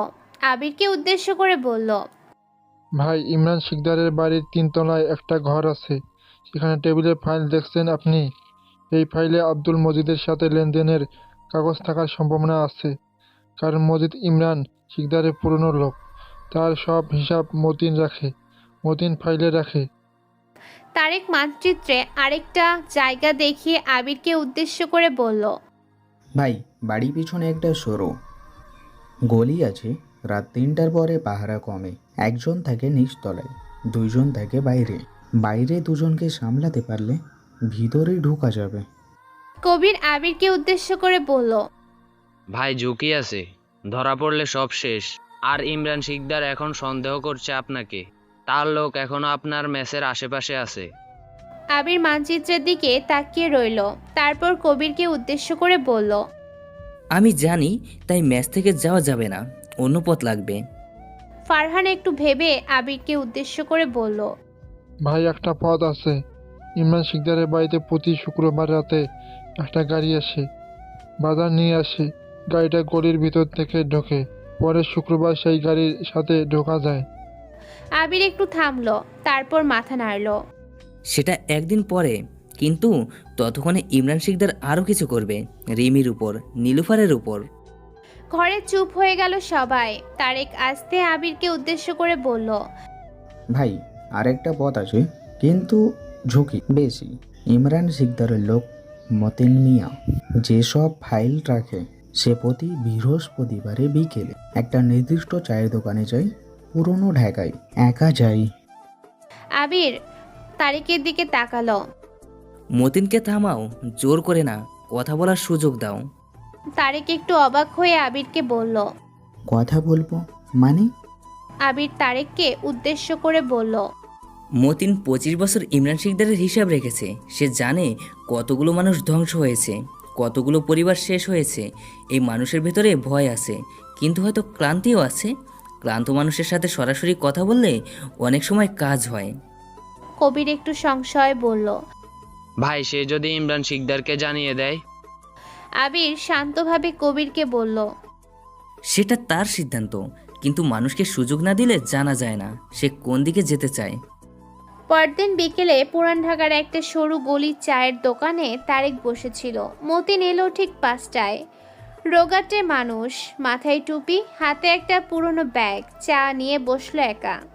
তারেক পিঠে গিয়ে মতিনের পাশে বসলো। মতিন চমকে তারেকের দিকে তাকালো। তারেক আসতে মতিনকে উদ্দেশ্য করে বলল। মতিন ভাই, ভয় পাবেন না, আমি শত্রু না, শুধু কয়েকটা কথা বলতে চাই। মতিন উঠতে গেল। তারেক তার হাত ধরল মৃদুভাবে। মতিন ভাই, আমরা জানি জামালপুরে করিম হাসানের মৃত্যুতে আব্দুল মজিদের হাত ছিল, আর মজিদের পিছনে ছিল ইমরান শিকদার। আপনিও তা জানেন। মতিন জমে গেল, চোখে ভয়, কিন্তু উঠল না। তারেক তাকে উদ্দেশ্য করে বলল। 25 বছরে কত মানুষের হিসাব লিখেছেন আপনি? কত পরিবার ধ্বংস হয়েছে? রাতে ঘুমাতে পারেন? মতিন একটু কাঁপল, তারপর আসতে বলল। আমি কি করতে পারি? বের হলে আমার পরিবার বিপদে পড়বে। তারেক মতিনকে উদ্দেশ্য করে বলল। আপনার পরিবারের নিরাপত্তা আমরা দেব, কিন্তু আপনাকে একটা কাজ করতে হবে। মতিন চায়ের কাপ ধরে রইল, তারপর আসতে জিজ্ঞেস করলো। কি কাজ? সেই রাতে আবিরের কাছে একটা ফোন এলো তারেকের। তারেক আবিরকে উদ্দেশ্য করে বলল। ভাই, মতিন রাজি হয়েছে। ভালো করেছে, এখন পরের কাজ। দুদিন পরে মতিন মিয়া ইমরান শিকদারের বাড়ি থেকে একটা ব্যাগ নিয়ে বের হলো। সেই ব্যাগে ছিল বছরের পর বছরের হিসাব ফাইল, জামালপুরে জমি কেলেঙ্কারির কাগজ, আঙ্গুল মজিদকে টাকা পাঠানোর রেকর্ড, করিম হাসানের মৃত্যুর পরদিন সকালে মজিদের সাথে ইমরান শিকদারের ফোনালাপের একটা হাতে লেখা নোট, যেটা মতিন নিজে লিখে রেখেছে। কেন রেখেছিল জানে না, হয়তো সেই দিন থেকেই ভেতরে একটা ভয় ছিল, হয়তো একদিন কাজে লাগবে। ফারহান ফাইলগুলো স্ক্যান করলো। ডিজিটাল কপি গেল 5টা আলাদা জায়গায়।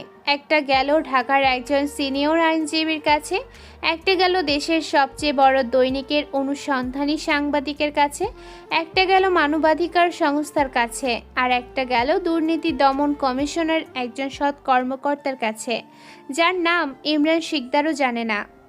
পরদিন সকালে ইমরান শিকদারের ফোনে কল এলো সেই বড় দৈনিকের সাংবাদিকের কাছ থেকে। সাংবাদিক ইমরান শিকদারকে উদ্দেশ্য করে বললেন। শিকদার সাহেব, আমরা একটা রিপোর্ট করতে যাচ্ছি, আপনার কাছ থেকে মন্তব্য নিতে চাইছিলাম। জামালপুরে করিম হাসান হত্যাকাণ্ডে আব্দুল মজিদের সাথে আপনার লেনদেনের কাগজ আমাদের হাতে আছে।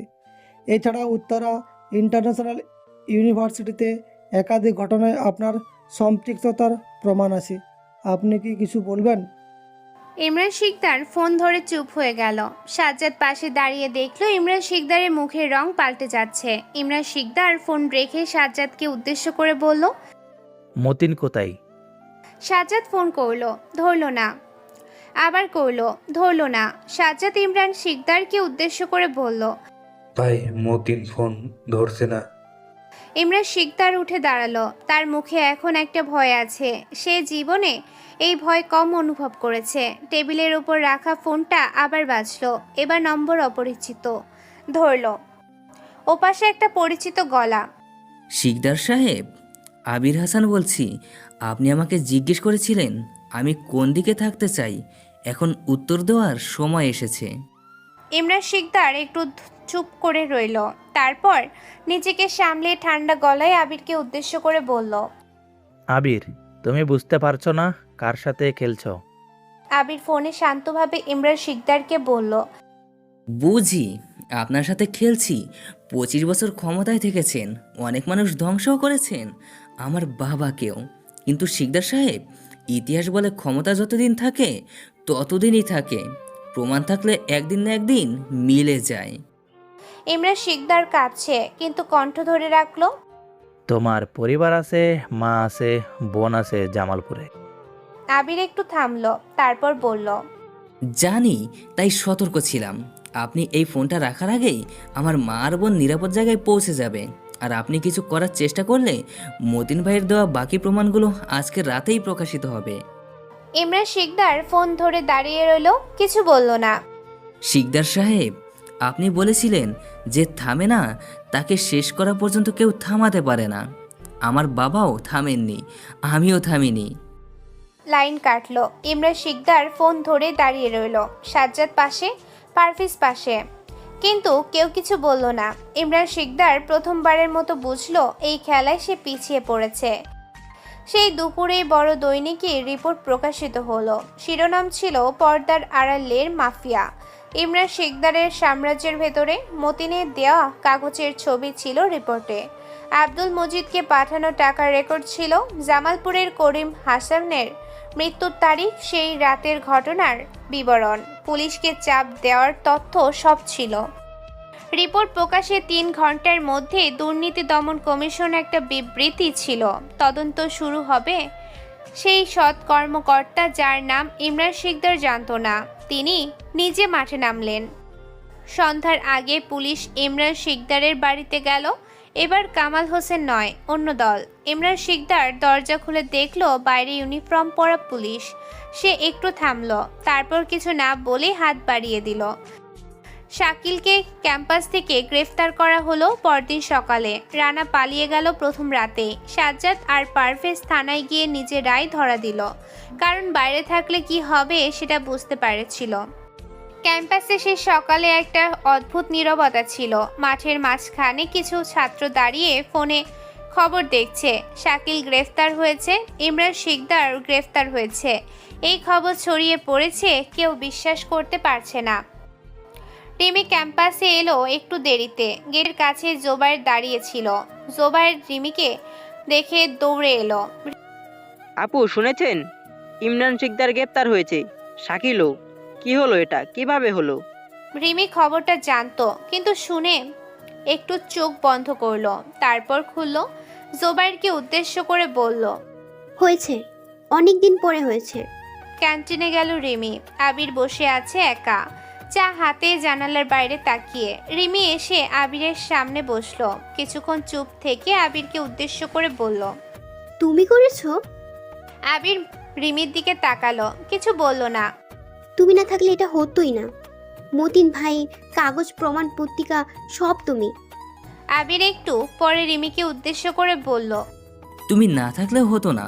তুমি প্রতিদিন দাঁড়িয়েছিলে, মানুষ দেখেছে একটা মেয়ে ভয় পাচ্ছে না, সেই মেয়েটা মানুষের মধ্যে কাজ করছে। রিমি আবিরের দিকে তাকিয়ে রইল, তারপর আস্তে বলল, তোমার বাবা করিম হাসান, জামালপুরে ইমরান শিকদারের লোকেরা তাকে মেরেছিল। আবির চুপ করে রইল। কতদিন অপেক্ষা করেছো? আবির জানালার বাইরে তাকালো। বাইরে ক্যাম্পাসের মাঠ, কাশফুল নেই এখানে, ধলেশ্বরী নেই, কিন্তু আকাশ আছে। 7 বছর। রিমি আর কিছু বলল না, দুজন চুপ করে বসে রইল। সেই দিন বিকালে আবির একটা ফোন করলো। ওপাশে রাহিলা বেগম। আবির, কেমন আছিস? শরীর ঠিক আছে? আবির মায়ের গলা শুনলো, একটু চোখ বন্ধ করলো। মা, ভালো আছি। তুমি কেমন আছো? মিম কেমন আছে? আমরা ভালো। কিরে, লোকেরা বলছে খবরে তোদের ক্যাম্পাসের কথা বেরিয়েছে, এটা বড় লোক ধরা পড়েছে। আমি একটু ভয় পেয়েছিলাম। তুই কিছু জানিস? আবির একটু থামলো। মা, বাবার কথা মনে আছে তোমার? বাবা বলতেন দুনিয়ার সব হিসাব একদিন মেলে। রাহিলা বেগম ফোনে চুপ করে গেলেন, তারপর কাপা গলায় বললেন, মেলেছে। আবির বলল, হ্যাঁ মা, মিলেছে। রাহিলা বেগম কাটলেন। ফোনে শোনা যাচ্ছে। আবির কিছু বলল না, শুধু ধরে রইল। পরদিন সকালে ক্যাম্পাসে আলো ছিল পরিষ্কার। অক্টোবর শেষ হয়ে নভেম্বর এসেছে, কিন্তু শীতের ঠান্ডায় একটা পরিষ্কার ভাব আছে। মাঠের শিশির, গাছের পাতায় সকালে রোদ পড়েছে। ক্যাম্পাসে ছাত্রছাত্রীরা এসেছে, গেট দিয়ে ঢুকছে, কিন্তু এই সকালটা অন্যরকম লাগছে, যেন বাতাসে একটু ভার কমেছে। নীলুফার এলো, মুখে হাসি আছে, ছোট্ট কিন্তু আছে। রাসেল এলো, তানভীর এলো, প্রফেসর আজিজ এলেন, ক্লাসে ঢুকলেন। রফিকুল স্যার এখনও সুস্থ হননি পুরোপুরি, কিন্তু খবর পাঠালেন আগামী সপ্তাহে আসবেন। আবির গেট দিয়ে ঢুকলো, সেই পুরনো কালো ব্যাগ কাঁধে নিয়ে, সাদা শার্ট, কালো প্যান্ট। চেহারায় কোনো পরিবর্তন নেই, কিন্তু চোখে কিন্তু কিছু একটা আছে, আগে যেটা ছিল না। একটা হালকা ভাব, যেন বহু বছরের একটা ভার নামিয়ে রেখেছে। রিমি গেটের কাছে দাঁড়িয়েছিল, আবিরকে দেখে অপেক্ষা করলো। আবির কাছে এলে রিমি আবিরকে উদ্দেশ্য করে বলল, আজকে বাবা ফোন করেছিল, বলল সে ঠিক আছে, আর বলল ধন্যবাদ। কাকে ধন্যবাদ দেবে জানে না, কিন্তু দিতে চায়। আবির একটু হাসলো। তোমার বাবাকে বলো তোমার মেয়েকে ধন্যবাদ দিন, সে থামেনি। রিমি আবিরের দিকে তাকালো, তার চোখে একটা প্রশ্ন আছে যেটা এখনো করেনি। এখন কি করবে? পড়াশোনা শেষে কোথায় যাবে? আবির একটু ভাবলো, মাঠের দিকে তাকালো, তারপর রিমিকে উদ্দেশ্য করে বলল, জামালপুরে ফিরবো মায়ের কাছে, মিমের পড়াশোনা দেখবো, আর বাবার কথা মনে রাখবো, সেইটুকুই। রিমি মাথা নাড়লো, তারপর হাঁটতে শুরু করলো ক্লাসের দিকে। কয়েক পা গিয়ে একবার ঘুরে আবিরকে উদ্দেশ্য করে বলল, আবির, তোমার বাবা ভালো মানুষ ছিলেন। আবির রিমির দিকে তাকালো। জানি। রিমি চলে গেল। আবির একটু দাঁড়িয়ে রইল, মাঠের দিকে তাকালো। অক্টোবরের সেই ভোরে চরপাড়া থেকে বের হওয়ার সময় সে একবারও পেছনে তাকায়নি। আজকে প্রথমবারের মতো ইচ্ছে করছে তাকাতে, পেছনে না, দূরে, যেখানে জামালপুর আছে, ধলেশ্বরী আছে, কাশফুল আছে এবং একটা মানুষের কবর আছে, যে মেরুদণ্ড সোজা রেখে মারা গিয়েছিল। আবির ব্যাগ কাঁধে নিল, ঘুরে ক্লাসের দিকে হাঁটলো। ক্যাম্পাসে সকালের আলো পড়েছে, মাঠে শিশির শুকাচ্ছে, গাছের পাতায় রোদ ঝিকমিক করছে। একটা গল্প শেষ হয়েছে, কিন্তু এই আলোয় এই ক্যাম্পাসে এই মানুষগুলোর মধ্যে আরো অনেক গল্প শুরু হচ্ছে। সেগুলো চলতেই থাকবে, কারণ যে অন্যায় সহ্য করে কিন্তু ভোলে না, সে একদিন না একদিন দাঁড়ায়, আর দাঁড়ালে সত্যিকারের ইতিহাস তৈরি হয়।